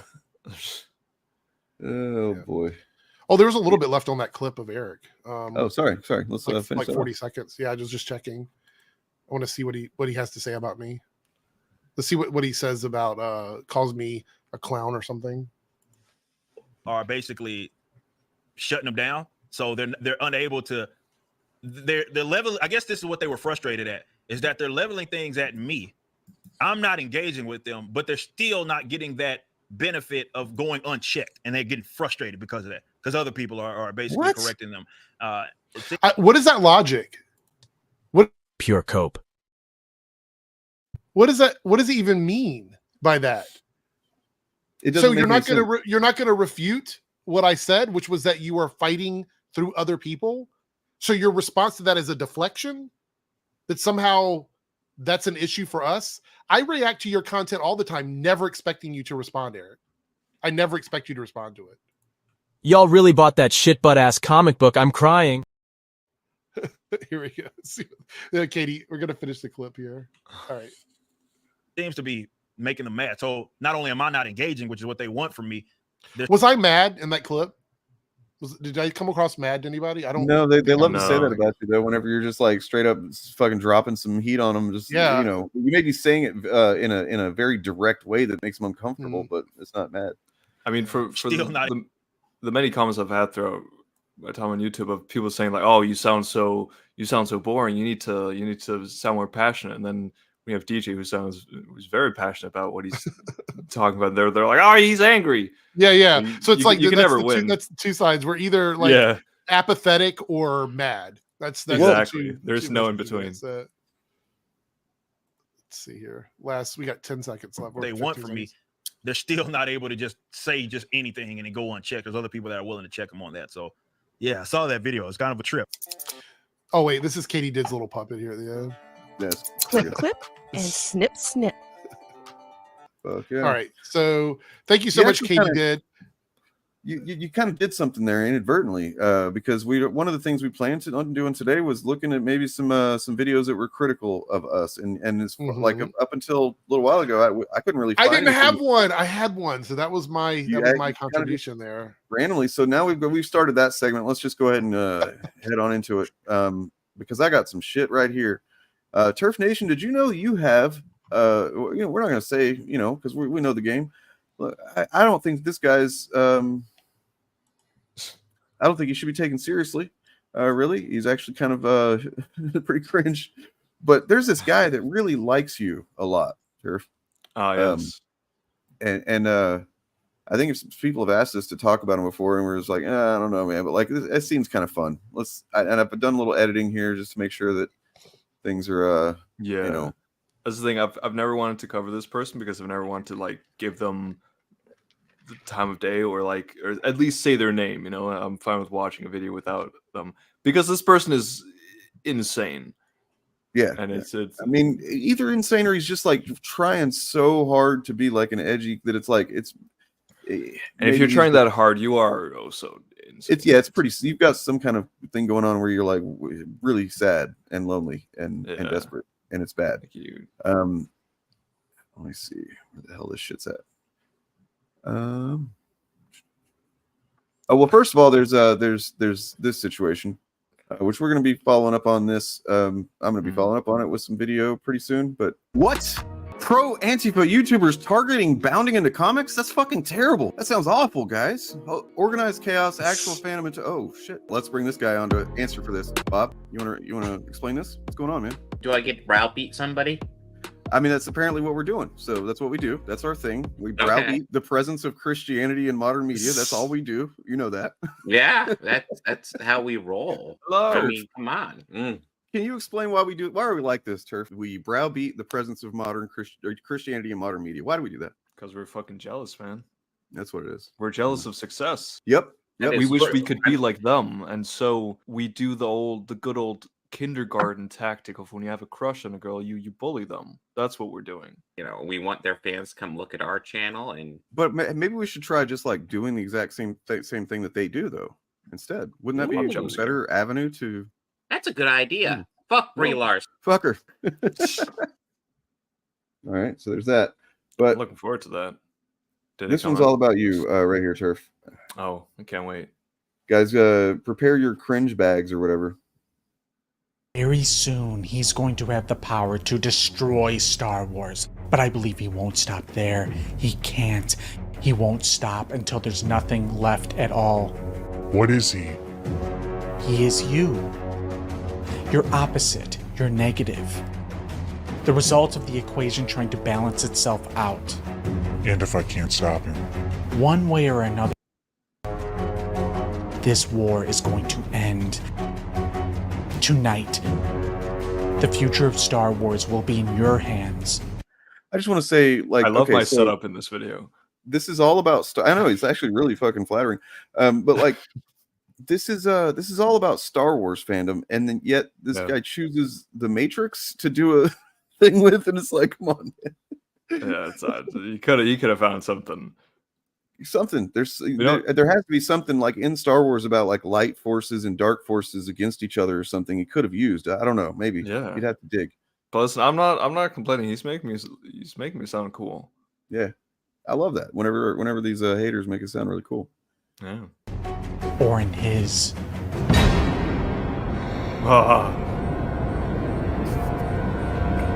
That's hello there. This is Darth. Oh fuck! I wish I had more of a at that point interesting profile picture because it doesn't really come off as imposing. I mean, not really. That kind of makes it funnier, though. You know. Yeah, but be ready for this. He's just pure brain rot. Yeah. And leader of the Knights of.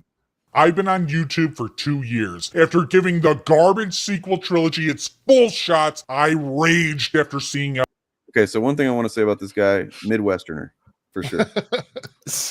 You hear it, right? You guys hear it?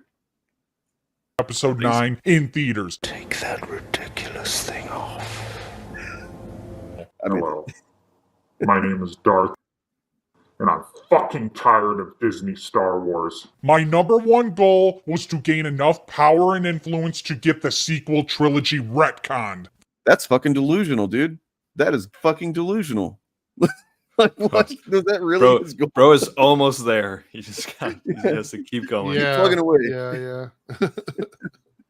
That has transitioned to hashtag sell Star Wars. Fuck Disney. Also, by using the dark side of the Force, I wanted to bring balance to the Star Wars fandom. It's been a very productive 2 years, unleashing the dark side on the Star Wars fandom, exposing the Disney shills, the trash content creators, and triggering all the whiny sequel lovers. For about the same time, a little longer, there's been another channel doing something very similar, yet the exact opposite. They don't hate the sequels. They love the sequels. What? They don't want them destroyed. They want the story to continue. Instead of exposing Disney shills, they expose... Why do you fucking say it like that? Disney shills. It is. It's like I don't know, Doom Weenie or something. Like, just... he's like the yeah, it is kind of like that, right? Like, this is... It's... Oh God, something's going on in his head, and toxic people in the Star Wars fandom. His name is Turf Nation. Turf Nation is a Disney show. Your mother. Look at his about section. I call that toxic community says fandom. Nice. What the fuck is going on? Like, yeah, I think it was maybe Blissful Hayes said earlier that he thought that maybe this guy was like satirizing grifters, but he's not. He's just doing this, right? Yeah. Like, Bro's really offended. If he really wanted to just like kind of I don't know, he could if he gets tired of doing this, man. If you ever end up seeing this, of course you will. Of course you will see this. You might be watching all the time anyway. Who knows? But like, you could stop doing the kind of bullshit content you've been doing and just kind of suddenly do like an Andy Kaufman reveal and be like, I've been fucking with you the whole time. I'm actually a cool dude and Turf Nation's great. And you know, I don't know. You can actually pivot. Bob Chaos. You can do a little pivot there. Is all I'm saying. No. Or you could just delete your channel. All right. If you feel there's someone out there who's bringing a bad vibe, then let me know, aka anyone that triggers you. The guy is a total snowflake, whining about anyone that dislikes the sequel trilogy. Wah, you're being toxic. Sadly, he's got a following of people that eat up. Dude, that's like half your following now.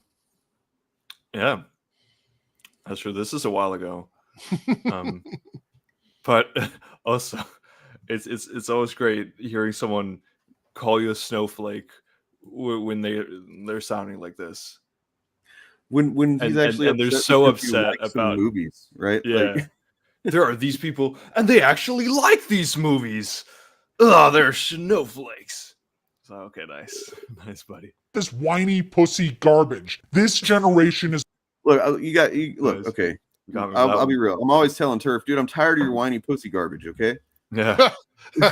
It's already soft. We don't need whiny sequel cucks like Turf Nation making it worse. Turf Nation made a video ranking all of the Star Wars movies. Yes. This easily proves he's a Disney shill and a fake fan. Number 1, he has Empire Strikes Back. Number 2, The Last Jedi. Fucking base, dude. That is the list right there. That is it. I think you and I pretty much agree on the list, more or less. Yeah. Right? I want to see if I still agree with this list because again, it is like 2 years ago I made this. I mean, Last Jedi. I mean, so far, like, yeah, these are at least in my top 3. He thinks The Last Jedi is the second best Star Wars movie. Number 3, you got New Hope. Number 4, The Force Awakens. At number 4, he put the garbage, rehashed, horribly written movie The Force Awakens. Number 4. 5, Revenge of the Sith. Who goes that hard at The Force Awakens, man? Yeah, I don't know. Like, he went harder on that one than The Last Jedi. It's like, okay, look, if you don't like it because it's clearly what it is a bit of a copy paste thing, fine. But like, I don't know, I can't imagine having that kind of hatred for it.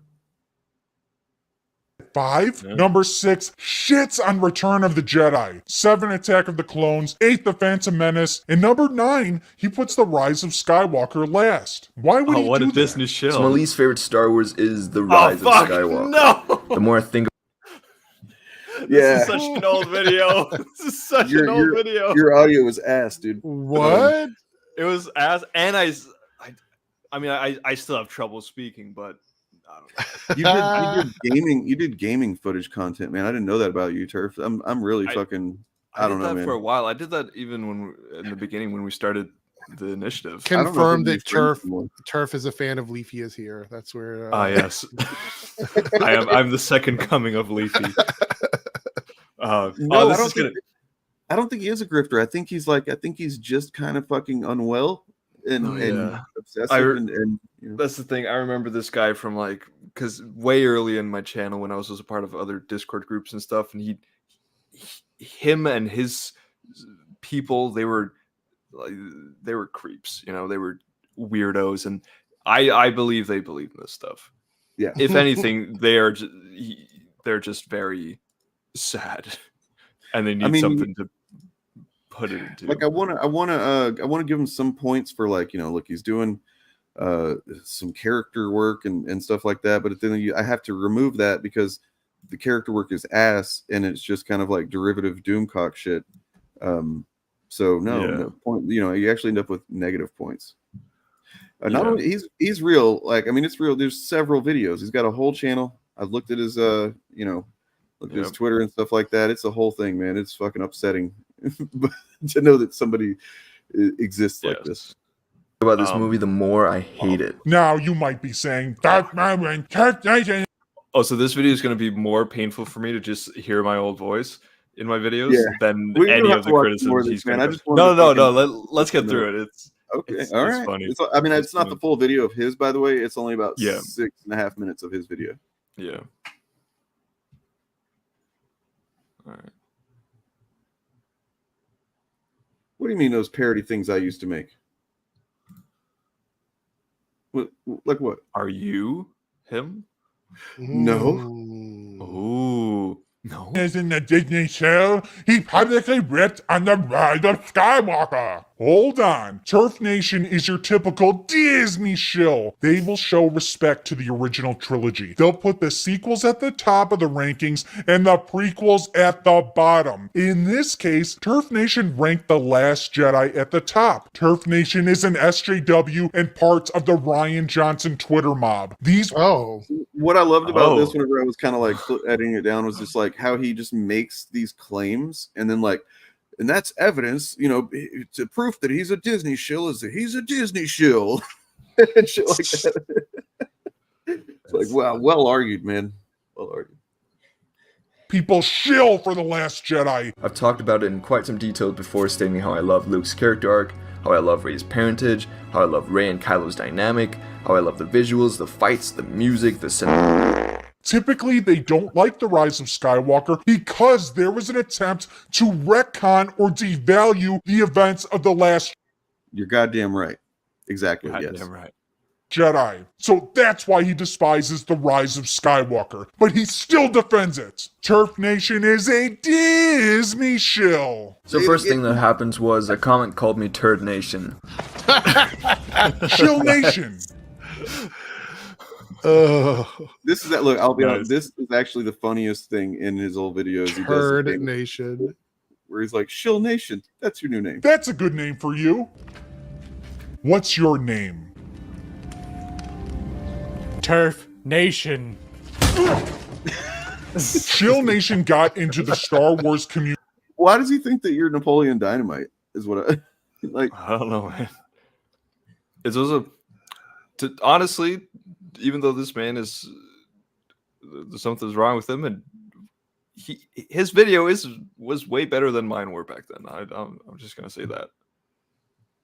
He put some thought into this, even if it's negative thought. At least it's something. Community by trashing the community, calling the fans toxic, and he's been grifting and shilling for Disney ever since. I'll say it right now. Star Wars fans are the most toxic fan base in the world. And the hate from the prequels has just moved on over to the sequels. Also true. Facts are facts. Yeah. Facts don't care about your feelings. Exactly. After his initial video calling out... I'd be curious if whether... Like, would I still say that Star Wars fandom is the most toxic of, like, traditional fandoms nowadays? I don't know.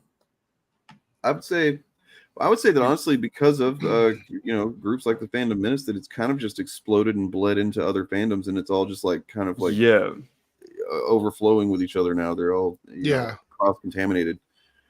Like, well, because now they don't even have to engage in the content; they can just shit on stuff without even watching it or anything. Like, it's almost evolved past just the Star Wars fandom. You know, it's not individual fandoms that are toxic anymore. It's just like it's toxic fans in general who are part of everything. You know, and like you said, they don't even need to engage with things anymore. And Luca, think about, I'm not going to highlight your comment, but I think that would be the best death match ever. I want to see that happen. Those two guys. Now thinking about it, this video, because I think this one by the one we're watching, I think that's 2 years old. So the one we're watching is like, or that he's responding to is 4 years ago. So are you serious right now? Because I'll fucking fuck you off this. You know, I don't know whose chat you're in, but you can fuck off with this kind of bullshit immediately. Sorry. Traditional fandoms. It's gatekeepy shit. Yeah, that's like, we don't like and that. if you're on my channel in particular, don't be. But like, yeah, I mean, just It's not on mine. I've got my chat open, so this kind of fucking, it's my fandom and not yours. And like, look, dude, I've been a fan of the shit that I'm a fan of. Oh, I'm cool. Fuck off. I've been a fan of the shit that I'm a fan of since as long as I can remember, and I don't fucking gatekeep it because I think that's fucking lame, and I think that's really insecure. That if you can't handle other people that have a different relationship to the media that you like, then your relationship, it's like, not being able to see your partner talking to another guy or whatever, like, oh no, get away from that guy, that kind of shit. Yeah. Also, I'm sorry to say this, buddy, but it's not just the My Hero Academia fandom that had death threats sent. that has happened quite a lot within Star Wars and many other. Oh, fandoms. we've gotten. I've got around here, knocking around here somewhere. I've got those voice recordings. Yeah, I mean, we've all had we've had death threats too. So yeah, it's happened. Yes. It happens way often. There was that one guy that sent us like several death threats via voice memo and email, and then eventually he just sent one apologizing for it all. Yeah, wasn't it Nathaniel something? Nathaniel? Yeah, no, I don't. Was it Nathaniel? It's a different one, right? Well, Nathaniel was the one that sent me all those emails, the ones that I shared on here, where it was like, were they voice note memos? No, these were just emails, regular emails. No, Nathaniel he's fucking no, somebody else that did the voice memo thing. Maestro says, what do they mean traditional fandom? I'm assuming they mean like the first 3 films of the. No, it was Nathaniel who. And then also you have to think certain things about those 3 films, or things. It was Nathaniel. Yeah, who sent me the voice messages? Oh, okay. I want to say Nathaniel Howard, I think was his name. Yep, that was it. Star Wars fans, he called out Anomaly Inc. Shill Nation tries to come off as a Star Wars fan that embraces opinions. He's also a good guy because he calls out toxic fans. Good as a point of view, Anakin. The truth is, Shill Nation it's so funny that he uses like a villain character to prove his point. It's yeah.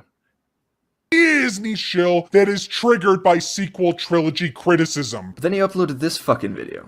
And holy fuck, I'm having an aneurysm. He takes his viewers through extreme. That's going to be a drop, Turf. I hope you realize that. And go ahead. Holy fuck, I'm having an aneurysm. Mental gymnastics in an attempt to justify the sequel trilogy. He's made several videos whining about other anti-sequel trilogy content creators, and to discredit their view on the sequels, he labels them toxic. You're just toxic. Shut. Okay. So I will go ahead and reveal this now, I suppose. I already have a drop of that ready to go. You're just toxic. Another layer of deception is he tries to come off as a neutral Star Wars fan, but all you need to do is watch one video to know he has resentment toward the prequels. You're just toxic. Shut up. You're just toxic. Fun as a child, but I've just gotten older, and I like movies with more real characters. I'm just right. Actual themes and emotionally driven scenes. Luke's character arc in The Last Jedi is the best and most well-written arc in all of Star Wars. The prequels don't give me this. Shill Nation is a giant Disney shill. Overbite. Dude, I mean, I've only read a couple of the issues, but yeah, man, it's legitimately fucking exciting shit. I've never really been, as an adult, I've never been able to get into Transformers like the way that I was when I was a kid, when I was all about the toys. But these new comics, the Skybound comics are doing it. They're doing some cool shit. I'm saying. Listening back to this, I don't know how anyone ever started watching me to begin with. He's made several videos shilling for the sequel trilogy. I just really love the sequel trilogy because I love Star Wars so much. He even made a series called Rise of the Sequels, attempting to debunk videos that rip on the sequels. I always agree that Snoke just being killed like that is lackluster, but like I said before, I don't really care. Rey and Kylo were so much more interesting anyway. Star Wars fans really hate the idea of women being characters in movies. Rey's parentage is the most important subversion of the whole film. Where am I recording this?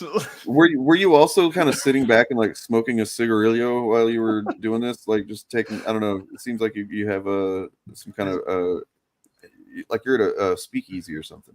I don't know, man. I'm also just in a full-on echo chamber, a literal echo chamber. Literal. So, what do you mean by this, though, everybody? I was with you, and then the second comment here, I'm not sure. What be hard to be positive because of the bad, because of what bad stuff that gets made, the things that you think is bad, because we got to check our not trying to be a dick, but like we do have to check our entitlement levels on these things, and like if we are expecting everything that comes out to be hit our specific preferences and hit it just right, and if it doesn't, then like, oh, how dare it, and then that's just kind of an unhealthy way to engage with fandom. Or if you're talking about the bad elements of fandom, yeah, that could be frustrating, but compartmentalize, I guess. It was Turf 12 when he recorded. I mean, he's only 14 now, so yeah. I mean, this was 4 years ago, so I was 10 back then. Yeah, you're what is it, 14 Danish garble smopples or whatever it is? Exactly. You got it spot on. Purposeful. If you're honestly annoyed that she wasn't a Kenobi or a Skywalker, then you need to grow up. Nice. Grow up. You need to grow up. You're just toxic. Shut. All right. Well, that was something. All right. That was that. I'm glad we did that. Same, yeah. For some reason, yeah. Nice. Yeah. I don't have too much longer, but what's another thing? What's next? Another thing is just this is worth showing again. We can't find any solution to our cultural and political problems through the political system, and that perhaps it's time to look to older systems, strongman, monarchy, even dictator. The right is doing every single fucking thing they've been accusing the left of doing, which is really, they typically just mean like goddamn Democrats, for years. They're doing it all. They've been doing it all. They've been saying that the left wants to fucking take away democracy. They want to end fucking America as we know it, end freedoms. I have never seen the third most popular fucking left wing, even Democrat fucking aligned media outlet having a fucking sit down conversation about ending democracy. Man, Daily Wire is. Anyway. Yeah, true. Is anybody watching Acolyte? Not on the day that it comes out, no, but I do end up watching it. Oh, the episode was so good this week. Really? Yeah, it was probably one of my favorite episodes of TV ever. What? Oh wow! I'm excited to watch it then. I haven't watched it yet. It's pretty fucking epic. There was a clip I shared on Twitter that kind of shows that like it's basically a half an hour of lightsaber battles, pretty much the whole episode. Oh, wow. So yeah, it's pretty fucking crazy. Similar to what they did in the prequels. I mean, I gave it a 10 out of 10 in my review today, so it's oh cool. Yeah, it's pretty solid. Yeah, I'm excited for that. Are you guys watching The Boys? Yes. Oh, absolutely. Yes. Yeah. Yes. By the way, the new video up on my channel just went up right before the stream. It's got myself and Turf Nation talking about The Boys. Wow. What are you guys thinking of the new season? Well, I mean, we talked about it yesterday, so. Okay, fair. Go watch the video. Well, I'm reviewing it every week, so I'm pretty locked in for the season. All right, yeah, okay. So everyone go check out DJ's channel. I mean, like the show's been excellent enough that like even though the first few episodes were a little bit of a softer start than what I expect from it starting a season out. But the most recent episode was fucking phenomenal and like a series standout, I think. There's a lot of really emotionally impactful stuff happen. Good shit. Yeah. So this comment here, I truly don't get it. I really don't get it. Like there was one bad episode, which was episode 3. But the rest of the season has been very intriguing to me, and I just was the one that ended with the fucking Sith doing his cool reveal, right? Yeah, I just don't. I'm not seeing it, is what I'm saying. Like I've been watching Star Wars my entire life, and I think that this is one of the best TV shows in the Star Wars universe. It's definitely not a you know, it's not the quality of like a movie or whatever, but it's a really good TV series. I just don't understand the like, I've yet to hear like a sound reason why it's not good, other than people mad that the like lore and canon that was erased in 2014 is being ignored, which yeah, like it was erased almost a decade ago now. So I have something here about the now that I remember, you know, I've seen a lot of stuff about how they're fucking up the lore and the canon's sacred and stuff, and then I found this. I just happened upon this short. You guys know who Sam Witwer is, right? Mm-hmm. Yeah. And I just like found this really interesting in context of that. Not convinced there is a Sith code, right? But then I was like, but let's make it canon. I very proudly mumbled little pieces of the Sith code because I knew that if it made it into the episode, then it was canon. There was a line in Mortis where one of the characters, the son actually says, "Yeah, the chains are the easy part." The chains are the easy. He refers to chains in the Mortis thing. Yes. And in the Sith code, there's this whole thing, you know, through victory, my chains are broken. If I'm getting that right, I might remember it wrong, but something about my chains are broken. Mumbling to himself. I mumbled pieces of that code. For example, I thought it might be interesting to quote the Sith code. Strength I gain power. Through power I gain victory. Victory, my chains are broken. The chains are the easy part. Through victory, my chains are broken. The chains are the easy part. Pieces of that code.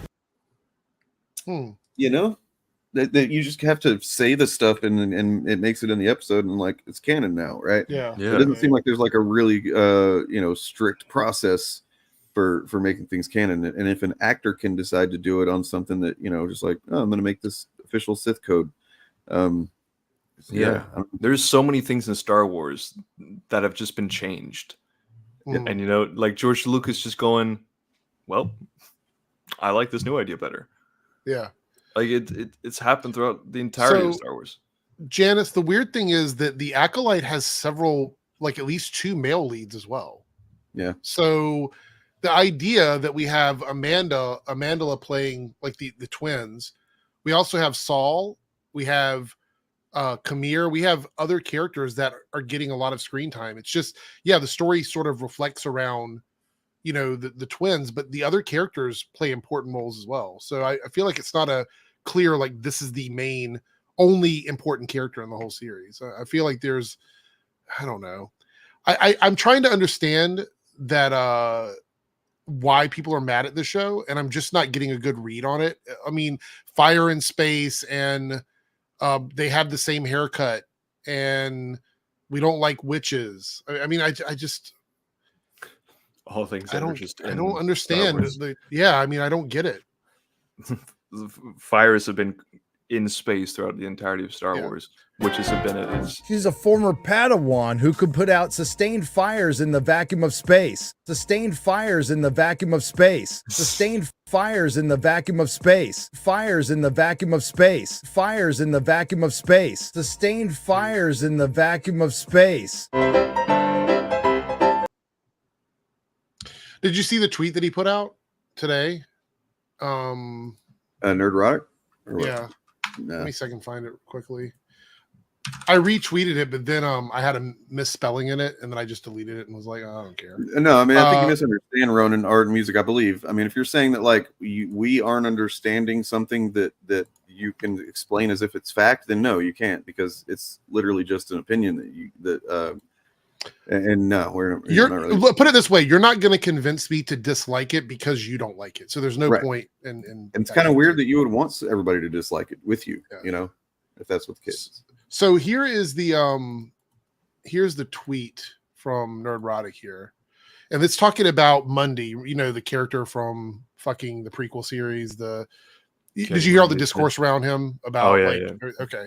So the idea that the Sith were not actually extinct was covered in the prequels. That was the point, was that he was wrong about it. Yeah. When he said that the Sith are extinct, we haven't seen them for a millennia. He was wrong about it. So the fact that there are going to be Sith in some of these offshoot stories just you know, it cements the fact that he was wrong. Yeah, let's in that same video, let me get to that part real quick, and we can kind of just do a quick look at that, the history of Kiadimundi and his rightness of things. Kiadimundi is just a pillar of Star Wars fans go ballistic over the Acolyte's canon-breaking cameo. Canon-breaking. When I first knew you, your father was already a great pilot. Anakin Skywalker, meet Obi-Wan Kenobi. How did my father die? A young Jedi named Darth. Oh, okay, cool. I'm sorry for misunderstanding, but I mean at the same time, man, like we're the guys that explained that to people. So appreciate it, but you should start a channel and start explaining it to people. Let me know if you need any help with that. Vader helped the Empire hunt down and destroy the Jedi Knights. He betrayed and murdered your father. I am your father. Canon-breaking. Do you remember your mother? Your real mother? She was very beautiful, kind, but Did I pass up the Kiadimundi part? I hope not. I don't think so. I think it comes after. I have no memory of my mother. She was very beautiful, kind, but sad. Canon-breaking. Haven't gone by the name of Obi-Wan since all before you were born. Canon-breaking. Yes, I bet you have. I bet you have. I bet you have. Canon-breaking. And yes, Kiadimundi was in this episode. Now, the first thing that a lot of people thought was, oh, that's weird because, Kiadimundi, very well known for saying this phrase. Impossible. Very well known. The Sith have been extinct for a millennium. I do not believe the Sith could have returned without us knowing. Somehow, The Sith returned. Impossible. I think the Count Dooku is behind it. He is a political idealist, not a murderer. Shut up, bitch! You don't know what you're talking about. Well, the thing about it is, doesn't that just prove that they were all wrong? That's the whole point of the prequels. Why are we looking at this and going, he was right? He was fucking wrong. That was the point. Let me show you a fucking tweet I responded to earlier, because holy shit, man, they are going out of their minds trying to fucking make this shit look bad in ways that it just, you're not doing yourselves any favors, man, with this kind of stuff. But where's that? Okay, so this Lucas Star Wars girl tweeted. Let me pull that up. 7 Jedi plus an already dead Wookiee Jedi killed off screen, and none of them could sense a Sith nearby. They only draw sabers and Darth Gimp. Well, that's fucking stupid because, oh man, wait until you see the fucking prequels when Yoda and then like all the most badass powerful Jedi couldn't sense the fucking darkest Sith Lord underneath their noses. Yeah. Jesus Christ, man. That's what I'm saying. Like media literacy, they are either media illiterate or they're fucking liars. That's it. Yeah. That's the only two options. You cannot tell me that you loved those movies so much and you totally missed the fact that the Sith were doing all of this under their noses the entire time. That was the whole fucking point of that trilogy. Right, exactly. Greg, you said it at the exact same time, and this commenter, you asked earlier, and I wasn't sure what you were asking, right? But now I get it. It doesn't make any sense. It's silly. Okay. Would I have liked a story like I don't know what that story is about because I haven't read all the expanded universe stuff from back in the day or whatever. From what I understand, some of it's not very well written. Okay, but maybe it's great. I don't know. But like, if you already had it to read and you know that it's a good thing, why don't you just explore that? Read that. Why do you, let me think of how I need to say this. You do have to just accept it. I'm sorry. I'm not trying to be a dick and just like trying to dismiss you, but you have to accept it because that is simply the reality in which you exist. Railing against it, is only going to drive you insane. Now, when you say this side of the aisle, I'm not sure what that means, except that people that have accepted that these movies have been made and this is what Disney's decided to do with them and they own the IP. And so that's just the end of that. I don't know what you're expecting here. Is it because people aren't validating your opinion? Because I could say that you could do anything with the story. And as long as it's very well done, and done lovingly and stuff like that, then anything could have been the thing that was done with Luke's story. Right? Like, I mean, I don't get it.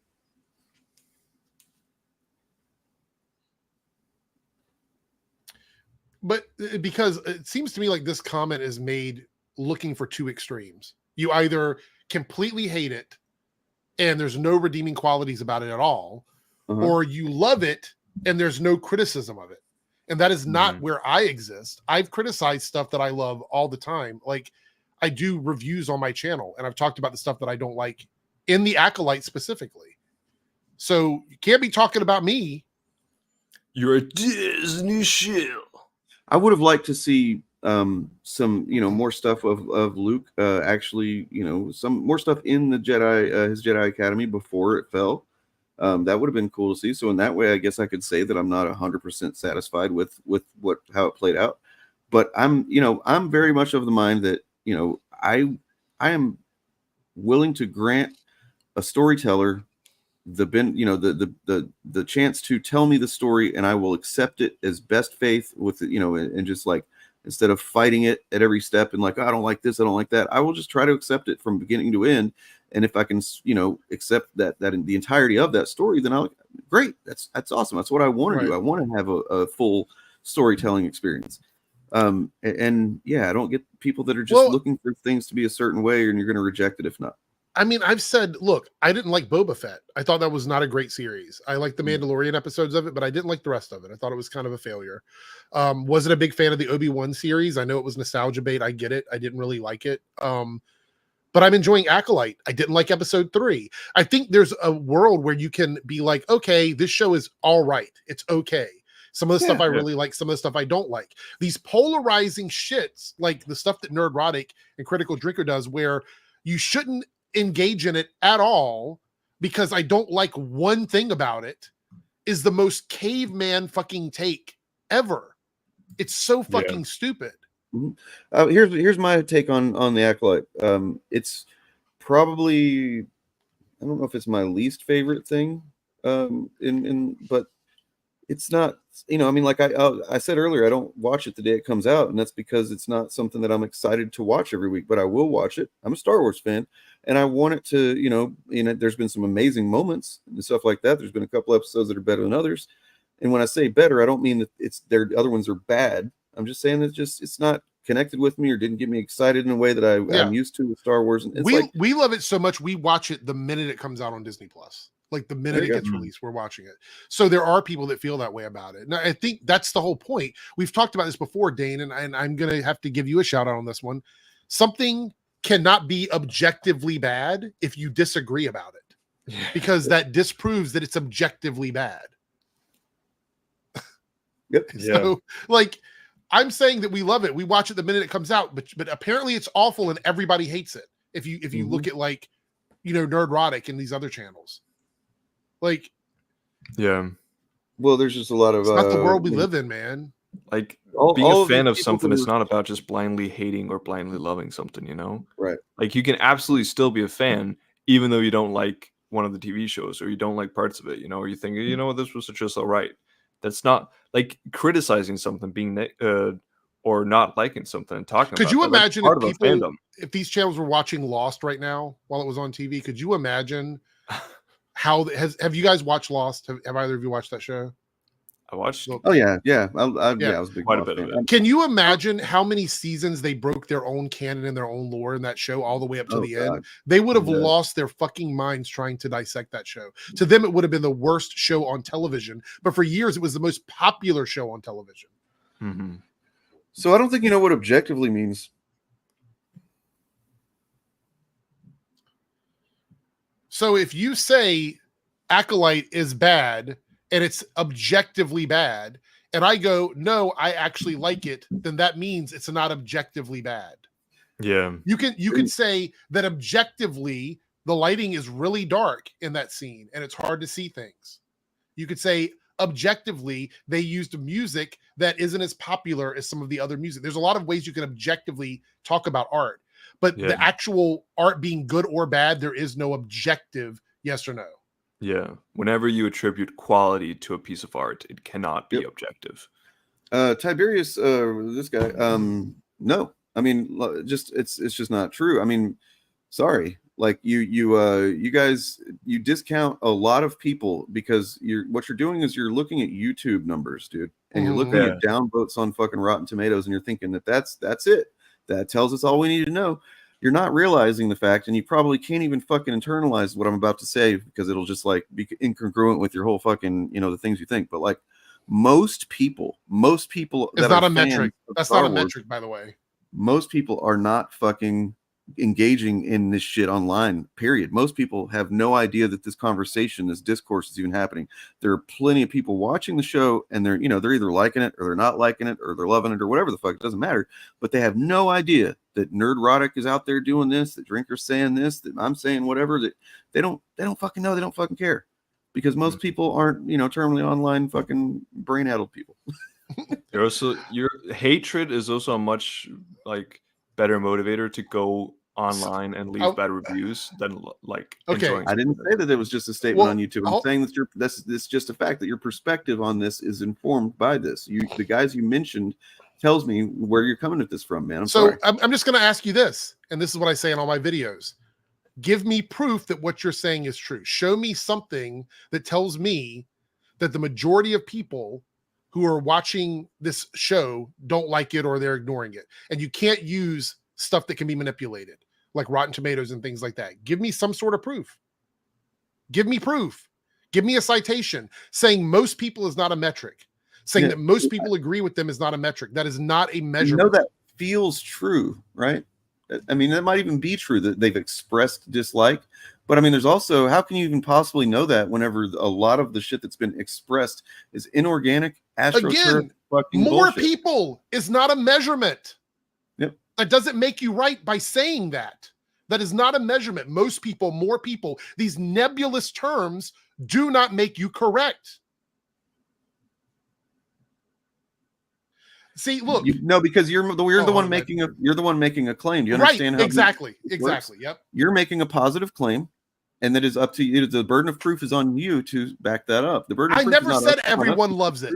I never said more people love it than hate it. I never made that claim.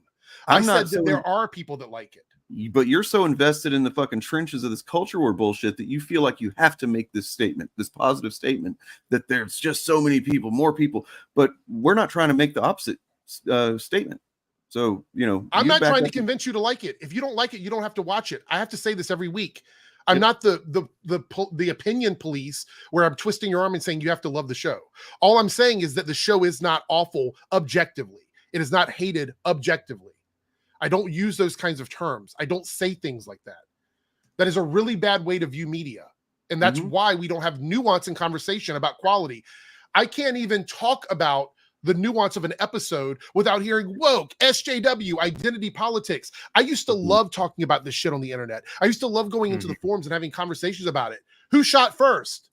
Those kinds of debates were fun. Now it's like, oh, there's a woman, so you know it's woke, or oh, there's a gay person, you know it's woke. You won't believe what this director said 5 years ago. Like, these are the conversations we're having. And the fact that you guys think that somehow that's a conversation about the quality of the art is baffling to me. You need to get back into loving and engaging in the content and making your own opinions about it. Yeah, you're using these types of framings like objectively and then thinking about, I don't look, if I enjoy something, I don't give a fuck if 99% of all other fans think it sucks. I don't give a fuck. I don't care either. It is about my fucking personal connection to a thing. And I may try to passionately tell people, give it a chance, man, you should give it a chance, but I'm not going to fucking show up to try to convince people who like something that they should not like something, or that they're bad or wrong, or that they're part of some fucking out group for not liking it. What the fuck is that about? That is a weird fucking way to engage in fandom, man. I think you should fucking really reflect on that. Question when did you start doing that? Did you always engage in fandom this way? Were you always using it as a fucking social culture? I don't know, man. But think about it. Well, think about this. They want to use Rotten Tomatoes, not Tiberius. I'm not claiming you, but a lot of these channels want to use Rotten Tomatoes. Has anybody in here, and I'm being honest, and I want an honest answer, if you can bring that upon yourself, ever been like, I don't like this movie, but then the movie has like a 90% on Rotten Tomatoes, and you've gone over there and you've gone, fuck, I guess I have to like this movie now. It's changed my entire opinion about the movie because 90% of the people on Rotten Tomatoes have loved it. No, I can almost guarantee the answer is going to be no from people. They're not going to do it. But you expect us to admit that Star Wars is bad because Rotten Tomatoes scores are low. So therefore, we can't actually like it. We have to just agree with Rotten Tomatoes. You see what I'm saying? That's the framing that these channels do. And the fact that so many people are brain dead to that and follow into that and just blindly go with that is fucking crazy world to me. It is crazy world. Logan is one of my favorite movies. I honestly consider it a masterpiece. And that's fine that you don't like it. It doesn't bother me at all. Like you got to ask yourself, if you feel some kind of like weird defensiveness because somebody likes or dislikes something that you feel the opposite way about, that's about you, man. That is about your fucking sense of I guess security, to be honest. I didn't like Logan either. Newsflash. I didn't like. Well, fuck you. You're out of the initiative. I didn't like that movie either. But again, I acknowledge that a lot of people do. I've never said that it was a bad movie or tried to convince people to change their mind. I totally get why it's divisive, man. I get that some people wouldn't like it, right? Like it's not, doesn't bother me. That doesn't change the fact that when I watched it the first time, I fucking cried. I thought it was fucking beautiful and tragic and fucking brutal. And it connected with me as a father, you know what I mean? So all those things, those are my subjective connection to a thing. You can't fucking change that. I don't know why you would try. No, DJ, stop trying. Yeah, I know, exactly. But my point is, like, looking at the chat, like some of these other comments, like, where's it at? So Tiberius here, if you like it, then fine. But to say someone like Nerdrotic or Drinker say not to engage with it even misses or misrepresents the points of what they not do. The last Drinker video that I just did, listen, this is, God, you guys, the last Drinker video that I did, at the very end of the video, he told his viewers not to waste their time watching The Acolyte. Yeah, he said that at the end of his video. Because that's what it's really about with these guys, is they're trying to, their whole fucking point is to make people antagonistic of this very popular media, particularly if it's made by Disney, but generally, anything that is, giving any kind of equity in storytelling or storytellers, to people of color, to queer people, to women, anything like that, that becomes the target of their ire, because they recognize that, yes, culture is changing, it's evolving. It always has been, really.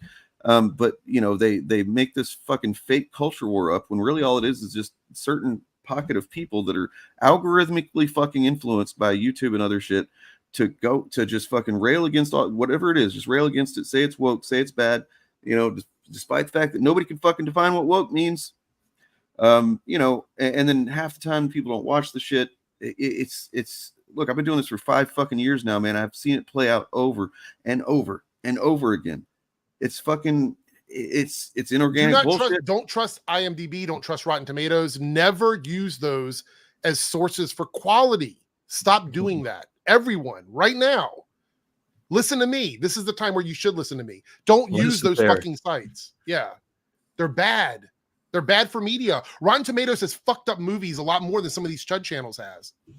True. That's very true. True. I do think I have to head out now, but it's been a pleasure, everyone. Yeah, I've got about 15 minutes left, so I'm about to get my voice is going out and shit too. So good talking. I could scream for another hour, but I'm glad that you've kind of like stopped being, sounding so pretentious like you used to sound when you were a little kid. I know. You need to grow up. You need to grow up. I'm a teenager now. You're a Disney shill. A Disney shill. Like his Cartman impression or something he's doing. I don't know. Anyway, see you guys. Yeah, see you later. Bye. So, what is it that we can trust from these guys whenever they do shit like this, right? When they spend all this time shitting all over fucking House of the Dragon, saying it's woke, it's too many, there are too many white people, it hates men, it hates white people, blah blah blah. But then whenever Rings of Power, the more certain of the profit driver comes out, oh, actually, House of the Dragon's awesome. And they never, it'd be one thing if they took back anything they said or addressed their previous comments on the thing. They don't do that. That's really fucking shady to me. Like, you just cannot trust anybody that does that kind of shit. Yeah. Well, look, a nerd named Mark says retired journalist here. I agree with not using those sites, as Eric said. Yeah, the aggregate sites, they were fun at the beginning, not so fun anymore. I mean, it still means the same thing as far as I'm concerned, because it means people who sell you a false, like a product, you know, so there's a fraudulent thing, which is, I'm not calling these guys frauds necessarily, because that is actually a legal claim that you can make against someone, and I want to be careful of that.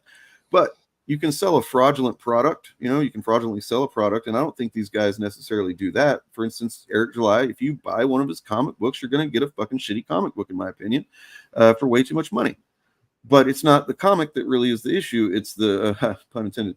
It's the preliminary the establishment of a narrative and you know, whole lore about how comics are this and this and this now, and despite the fact that he doesn't read the comics and he can't back up anything he says about the comics, and I've caught him lying about the comics and called him out on it several times. That's the grift part of it, right? Yeah, what, dude, what the fuck are you talking about? Nobody here is a Marxist, you fucking moron. It's like when people come in and they're like, give us your opinion on, like, you're so fucking down in the goddamn fucking right-wing rabbit hole sauce that you think that you just think everybody who disagrees with you is a fucking Marxist, you idiot. Get out of here. Sorry. I see comments like that all the time. I just, in my chat, I just ignore it. Well, not my chat, but in my comments on my videos. So, did you want to briefly talk about the Dr. Disrespect stuff? I mean, yeah, but just on the last thing on this, I will say, no, you're right. It is unprecedented, but to say controversy is not accurate. It's also not something you'd really say for sure, because that's the thing. I'm not going to sit here and say for sure that it's all the quote unquote controversy is manufactured. A big piece of it is, for sure. That's been proven. You can prove that. Right? You can go look at the reviews. You can see the things. You can see the people that went to the wrong damn shows and movies named Acolyte and review bombed that instead. Despite, and you can, the people that review bombed the show before it fucking came out. And there's a lot of them. There's a fucking lot of them. Okay, you can look at the numbers of people that downvoted and you know, low rated Acolyte compared to other fucking Star Wars things, and it's way more. That is not a fucking organic or it's like overcompensation. It was overcompensation. You know, fucking, you have to be a fucking rube to believe that is just a natural fucking. That's the fandom speaking its mind. Like, come the fuck on, man. Anyway, the disparity in scores: a critic score of like, what is it, like 80 something, and a fan score of like 13%. I mean, plus the fact that it was proven that there were people going to other things named the Acolyte and leaving bot comments and downvoting stuff that wasn't even Star Wars. It was just called the Acolyte. So, you know, that's wow, that's actually really fucking, yeah. Take another hit of whatever you're. Yeah, but I mean, you know, take and then come back with some more wisdom, man. That's good shit. All right, moving on. Yeah. So, bots, you fucking dipshit. There's fucking bots. There's fucking fake accounts and shit. There's people that haven't watched the goddamn thing. That's not the same thing. Things are different than other things. That's the last fucking stupid comment about this that I'm going to give you for free. Yes, Tiberius. Look, we're going to agree on something. Some critics are just better using clickbait to push it. Yes, there are a lot of people out there who are actual critics that are using clickbait. Yes, that is true. Oh, okay. What were we gonna do? Sorry, we're gonna. Dr. Disrespect. Oh, I was just gonna get your take on all of that, because I didn't know if you've seen anything about it. I know we don't have a lot of time left, but I know that. I mean, I made a comment that's kind of maybe shitty. I don't know, but I don't. The only thing I know is that he's like a mid-40s guy who with a creepy mustache. He wears sunglasses all the time. He plays video games for little kids, and people are actually surprised that he's fucking texting underage. Right. And well, I think the funny thing is, ironic thing is how we just had a episode of The Boys where Firecracker admitted to doing something with somebody who was 15, and then immediately was forgiven by everybody in her circle. You know what I mean? That's that conservative circle or whatever. And then here we are, like not even a whole week later, and Dr. Disrespect, who also has a lot of conservative, like, you know, fans and stuff, comes out and says that he was actually talking with somebody who was underage and admitted to it, and a bunch of them just forgave him and started running defense for him. And people are keeping track this time of the folks that are defending him, because he doesn't need to be defended. He doesn't need to be defended. You can simply just not say anything at all. If you're somebody that was a follower of his content and this comes out, you can go, hey, that's pretty shitty. You shouldn't be an adult. You know better. You shouldn't be having inappropriate conversations with underage people in your chat. That's fucking creepy and weird. Or you can simply shut the fuck up and let karma do its work. You know what I mean? Mhm. Like that's You don't the have option to have a take on every literal thing that comes up, by the way. I mean, it's, you know, that's probably a bad thing for me to say as a content creator. I probably should make myself have one more often, but like, you know, most of the time I'm just like, I can't possibly know some very relevant factors of this thing. So why would I just go out there like an asshole? And well, this is one of those takes that I think should have been universally like, no, an adult should not be talking to a kid. Oh yeah, and absolutely. It's one of those where people like Vera Dark and Melanie Mack and fucking Quartering and a few other people decided that they're just going to back up Dr. Disrespect, and they need more information. They need more information coming from the same people who basically say that if you're a trans person or a gay person that just exist, that you're a threat to kids. But somehow this person who admitted and then covered up that they were talking to someone underage inappropriately and has a history of doing things behind his wife's back, I guess, that this person somehow gets a pass. They get the homie pass on that. And that now there needs to be more. We need to know who the person was and what was said. No, you don't. You don't need to know that. He admitted that he did it. He's taking a break from streaming and social media. And that's it. For me, that's enough. He admitted that he did it. What could you possibly learn that's going to make you like feel more? I don't know. What do you need? I don't know. Isn't it kind of creepy to even want to know what was in that conversation, to be honest, unless you're like a police officer or somebody that's prosecuting or something? It's really like he admitted that he did it. I don't want to know what he said to this person. That's fucking gross. I don't want to know. Because it's once again, it's just like the overplaying their hand with the acolyte or whatever it is, right? Where it's like, they're so like, I'm anti woke cancel culture, fucking once again, buzzwords, bullshit doesn't mean anything. I'm anti that. And so therefore I can't fucking get on board with it. But yeah, I don't know, man. I don't know why somebody would do that. I mean, the reason why it hit so hard for me, and I kind of cooled off today, but I know I messaged you guys earlier and I was saying that like it gets to me because every fucking day in my comments on my videos, I get somebody leaving that fucking fallacy argument. Just leave kids alone, or what about the kids and shit like that. And then you have these straight cisgender white guys who get a fucking pass when they admit to doing it. And it's so frustrating because I'm like, here I am just making content, has nothing to do with any of this shit when it comes to like anything. Like one of the comments I had when I was being accused by Renown Zero, you should just not touch kids. What the fuck kind of comment is that? Where did that even come from? Where did that even come from? So I get accused by him, and there's people in the comments, and they tell on themselves, and they're like, well, do you agree with Drag Story Hour? What if I say yes to that, does that mean you're going to believe what he's saying about me? Like, what kind of metric is that? If somebody is an ally or says it's okay for drag queens to do a story time, that means that I'm doing what he's accusing me of doing? Right. This is the kind of shit I have to deal with every fucking day. So DJ, when this happened, I was just really blown out of proportion. I'm going to grab some water. I'm sorry to interrupt you. I'm going to go grab some water. I'm out. And then, whenever, if you want, I do have a pretty full folder, not literal folder, but I have a folder full of, examples of the right doing the grooming. Yeah. I don't know if you want to look into some of that, but I keep it on hand just so. Yeah. I mean, we might have to do a whole stream about it. Maybe schedule something because I feel like it's a lot. But go ahead and grab your water. I guess. I'll be back in just a minute. Yeah, I mean, like for me, it's like I'm sitting here and I'm having to fight in the fucking comments every single day against completely false and baseless accusations of these insults. Oh, you're a groomer. Oh, what about the kids? Blah, blah, blah. All this bullshit. And I'm like, why do I have to fight against this when someone literally admitted to it and they're getting the homie pass? Like, what the fuck is happening? It's crazy. It is crazy to me. Let's see. Here we go. I had something I was going to pull up on screen. Where was it at?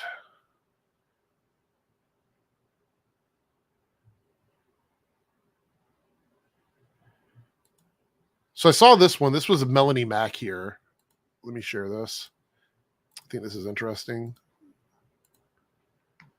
And it says, in light of this Dr. Disrespect stuff, just remember that women are very deliberately, streaming sexual content that Twitch puts even on the front page sometimes, visible to minors. Shut it all down. So, yeah, that's the new goalpost now, is that, we shouldn't be worried about like adult people having inappropriate conversations with underage people. We should just completely skip over that and try to get Twitch to shut down all of their more racy content, which there's an argument to be made for that in general. But I don't think that is in light of, I want to reiterate that, in light of this Dr. Disrespect stuff. How about we just focus on the fact that we should be holding people responsible for saying and doing things they shouldn't be doing? How about that? That's a good start. But sure, let's just go ahead and jump over to a completely almost unrelated situation for Melanie Mack. Let's do that. That seems logical, right? Where's another one here? This one I thought was really interesting. Let's see if he still has it up. See if he still has it up. Might have deleted it. Oh, here we go. This one's real fucking great. This one's great. This is JDA here. Check this out. These are his rules for surviving accountability. This is his rules. Never address the allegations. Okay, interesting. Never apologize. Never write walls of text. Never resign. You're not a politician being vetted for public office. There's literally no reason to do any of these things. So this is his way of, like, if you are out here actually grooming kids, actually doing it,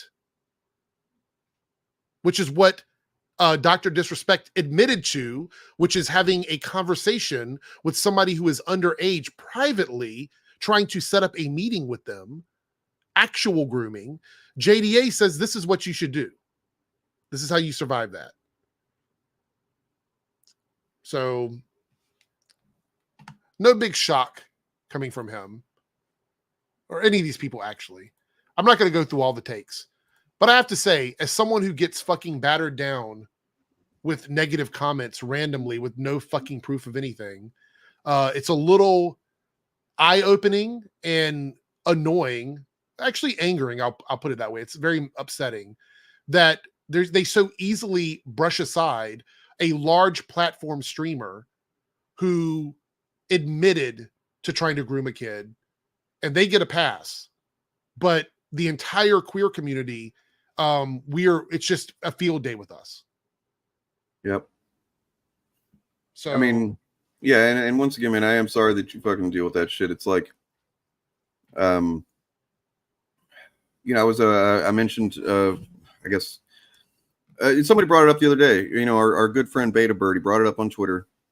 He said, well, do you not hold the position that that we should destigmatize minor attracted people so that we can, blah, blah. And I was like, it's like, well, I mean, the way you're phrasing it is really fucked up and reductive to the point where it's actually changing my position. But I mean, it's not just my position. That's the thing, is only on the internet, in social media circles where they're like, there's conservatives around, basically, will you find anybody that thinks that saying that we should, people who have not offended, they've not harmed any children, right? We don't want them to, right? Right.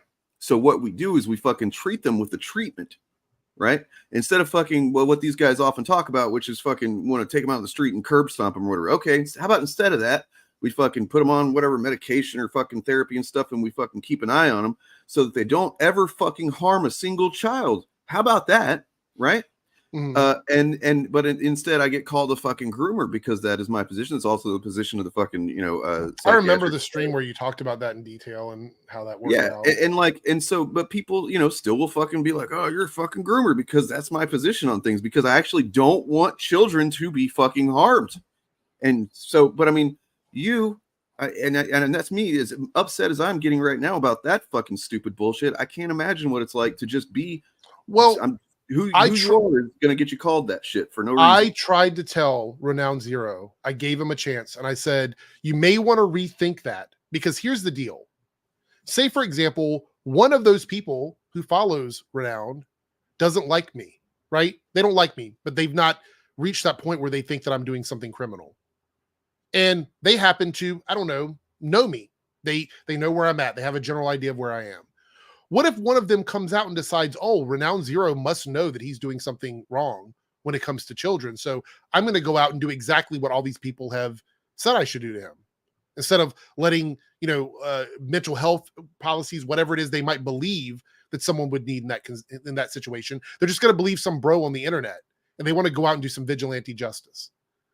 That puts me in actual harm's way. It's not the same as calling somebody an asshole. It's not the same as calling somebody a shill, which is why he tried to compare it to it. Or I can call you a pedo because you call me a shill. What?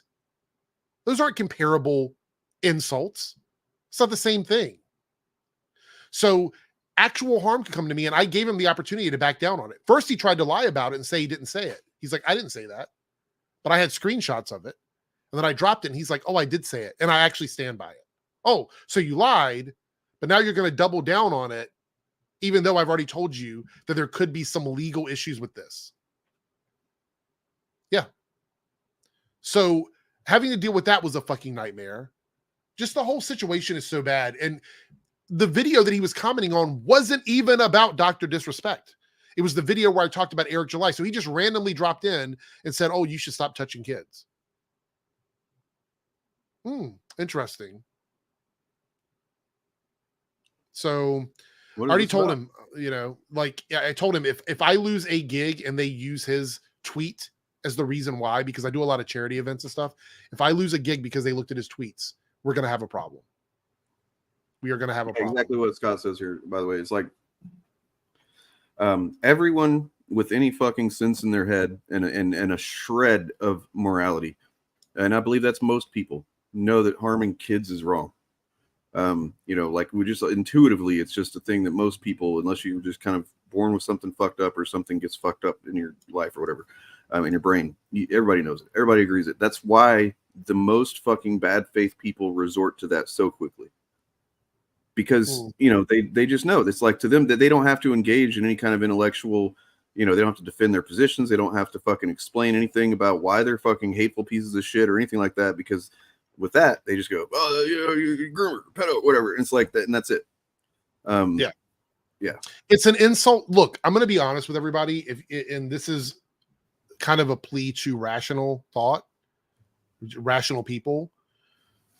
Calling someone that should not be a random insult, because there are people that are actually doing it. And when these organizations try to find those people, they get inundated with that being used in exchange for any other insult. Like that should be reserved for people that are actually doing shit, because that's how you find out about it. Understand this, because they will say the same thing in context of, like what was I? I'm sorry, I just had it in mind. Fucking man, it slipped my mind. I had an example in my mind, and then goddamn. All right, I'm tired, getting tired. So yeah. Anyway, I just wanted to drop that out there. We didn't talk about it earlier, but I didn't want to like ruin the vibe, so I thought like I'll wait to talk about it. But it's just one of those things where it's very telling, and I want everybody to keep an eye on the people that are supporting what Dr. Disrespect did or trying to deflect from it, because those are not good people. They are not good people. I'm telling you that right now. Yep. I mean, they're just not. They're not. But look, Scott, that's not going to happen with me. That's the thing. They know that I'm not going to back down. So it's just going to get even more, like, probably more polarized. So we'll see. True. Yeah. So whatever channel you're on, whichever one it is, it is connected very easily to several other channels in the description, which you should subscribe to. We got DJ over 2,000 subs this morning, and I'm sure it's going to keep growing. You won the race that I don't even know if you knew we were having, but I was doing a race to 2K between you and the Shill Clips channel. Because we're both right at that mark. So maybe even the Shill Clips has gotten there by now. Who knows? But probably not, because look, whoever runs that fucking channel does not upload very consistently. Some lazy piece of shit. But you guys should subscribe to all that.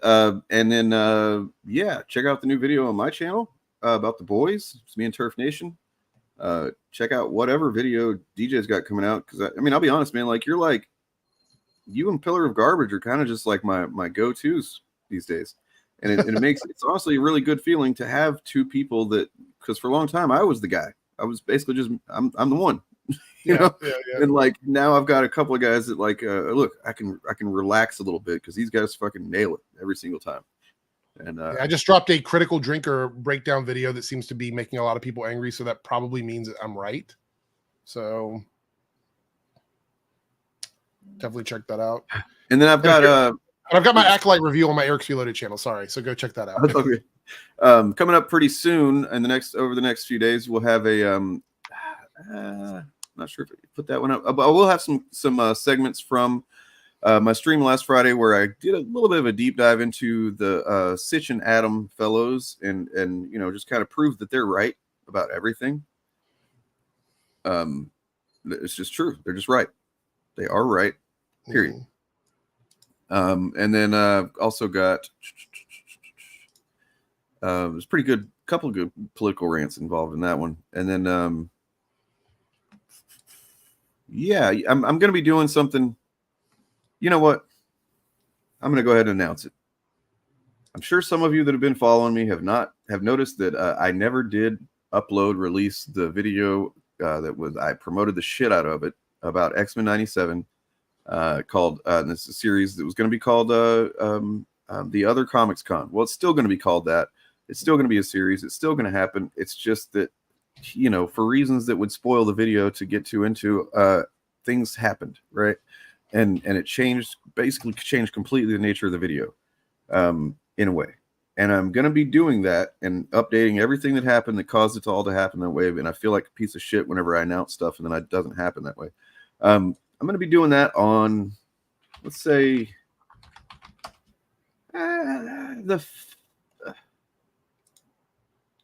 let's do it fucking Friday. Fuck it. Yeah, Friday the 28th. This Friday, I'm going to be doing that stream where I will be doing the content that is part of it. The stream will be showing you the edited parts of content that I had already ready. And then I'll also have a very special guest to come on and talk with me about the whole thing. And so be here Friday. Yep, I'm committing. And then other than that, we're going to be doing we're starting on project 2025 on the Fapcast on Sundays.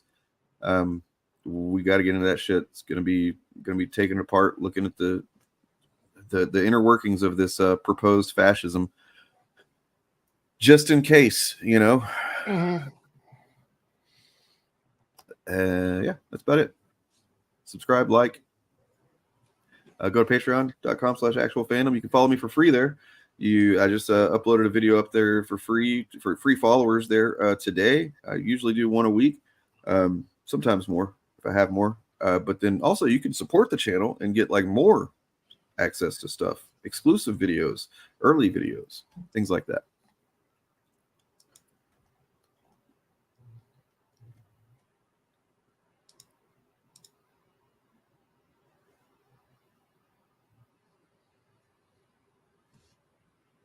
Oh, somebody got banned? Yeah. Some of the links in our description don't work. Which ones? Yeah, let us know. Yeah, there was somebody spamming.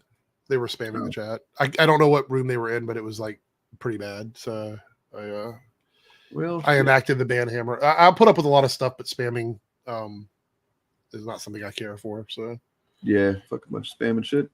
Hate that shit. Look, I'll be honest. There's a couple of you that showed up today that I'm glad you're still here at the end of the stream, and that we've been able to have a couple of encounters that weren't exactly friendly, but you're still here, and I don't hate you. That's pretty cool. So hope you'll come back. What about you? Look at that, extending the olive branch there. Yeah, you got to sell something? You want to sell something, DJ? Not at the moment. I will say, make sure you check out my videos. Subscribe if you're not already subscribed. I'm over 2K now, which I'm very excited about. And I've got a live stream this weekend on the Eric's Loaded channel, and I might live stream on Debunks tomorrow night, kind of late. So see me there. Cool. Bob will be back next week. Hopefully, maybe everybody will be able to make it. We'll all be here. Maybe. No promises. Can't handle all that swagger in one stream. Some people. So. Yeah. Nonetheless, hit the like, subscribe, take care of yourselves, one another, and your dogs. Have your pets spayed and neutered and all that stuff. Peace. I'm just curious, just completely curious, really, like how deep and in this sauce am I on this one? But I mean, it seems like a lot of people have been following the whole thing with clearly I'm talking about Gary, the ripoff. Thank you. That's it. That's the one. Yes. Because, man, like, if you were paying attention to that, or if you caught up on it afterward or anything, but, like, with each one of those goddamn songs that dropped, like, Drake drops one, and it's like, man, that's kind of, like, man, it took a bunch of people to write this song. It's fine, like, it's got some okay, insults or whatever, but, like, more than one person wrote this. It's kind of bad, kind of sad. And then Kendrick would just drop this song that's just like, what the fuck is he doing? He's a fucking wizard right now. How is he able to say these words and not explode? You know what I mean? Like it was incredible. And Euphoria was where it was really like, holy shit. Man, he'd already addressed Drake's family, but then he drops Euphoria. And that one's the one where he like revokes his inward pass.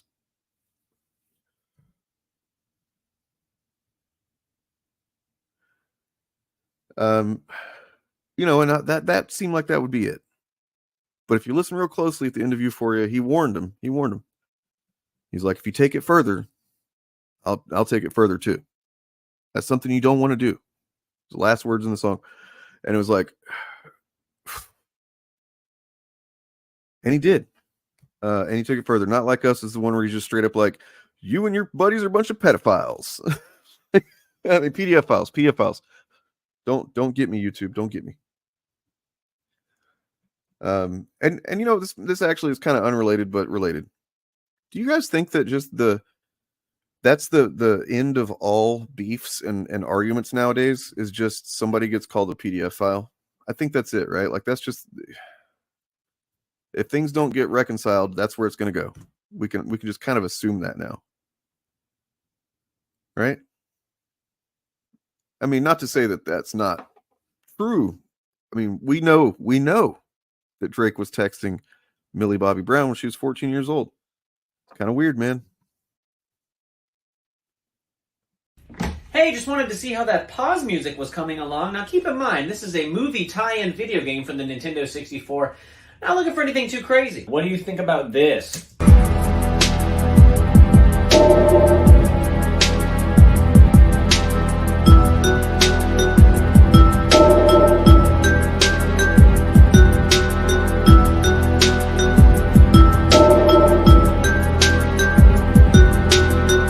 We can't find any solution to our cultural and political problems through the political system, and that perhaps it's time to look to older systems, strongman, monarchy, even dictator. The right is doing every single fucking thing they've been accusing the left of doing, which is really, they typically just mean like goddamn Democrats, for years. They're doing it all. They've been doing it all. They've been saying that the left wants to fucking take away democracy. They want to end fucking America as we know it, end freedoms. I have never seen the third most popular fucking left wing, even Democrat fucking aligned media outlet having a fucking sit down conversation about ending democracy. Man, Daily Wire is about the third most popular after like Newsmax and Fox News. These guys are essentially mainstream. They're talking about ending fucking democracy, man. To whatever limited, broken, fucking flawed, degree that we have it, right? Like, I'm not sitting here saying we got perfect democracy. We don't. We got some, and some's better than none, I'd say.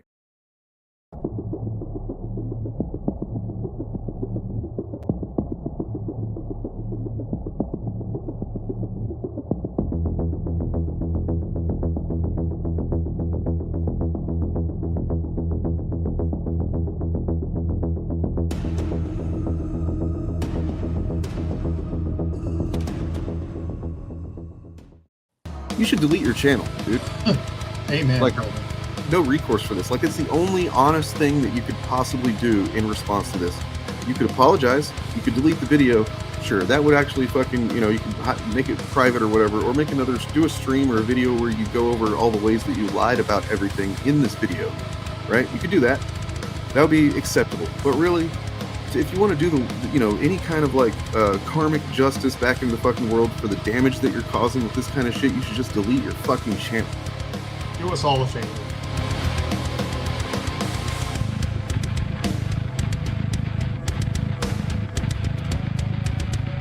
Just delete your channel.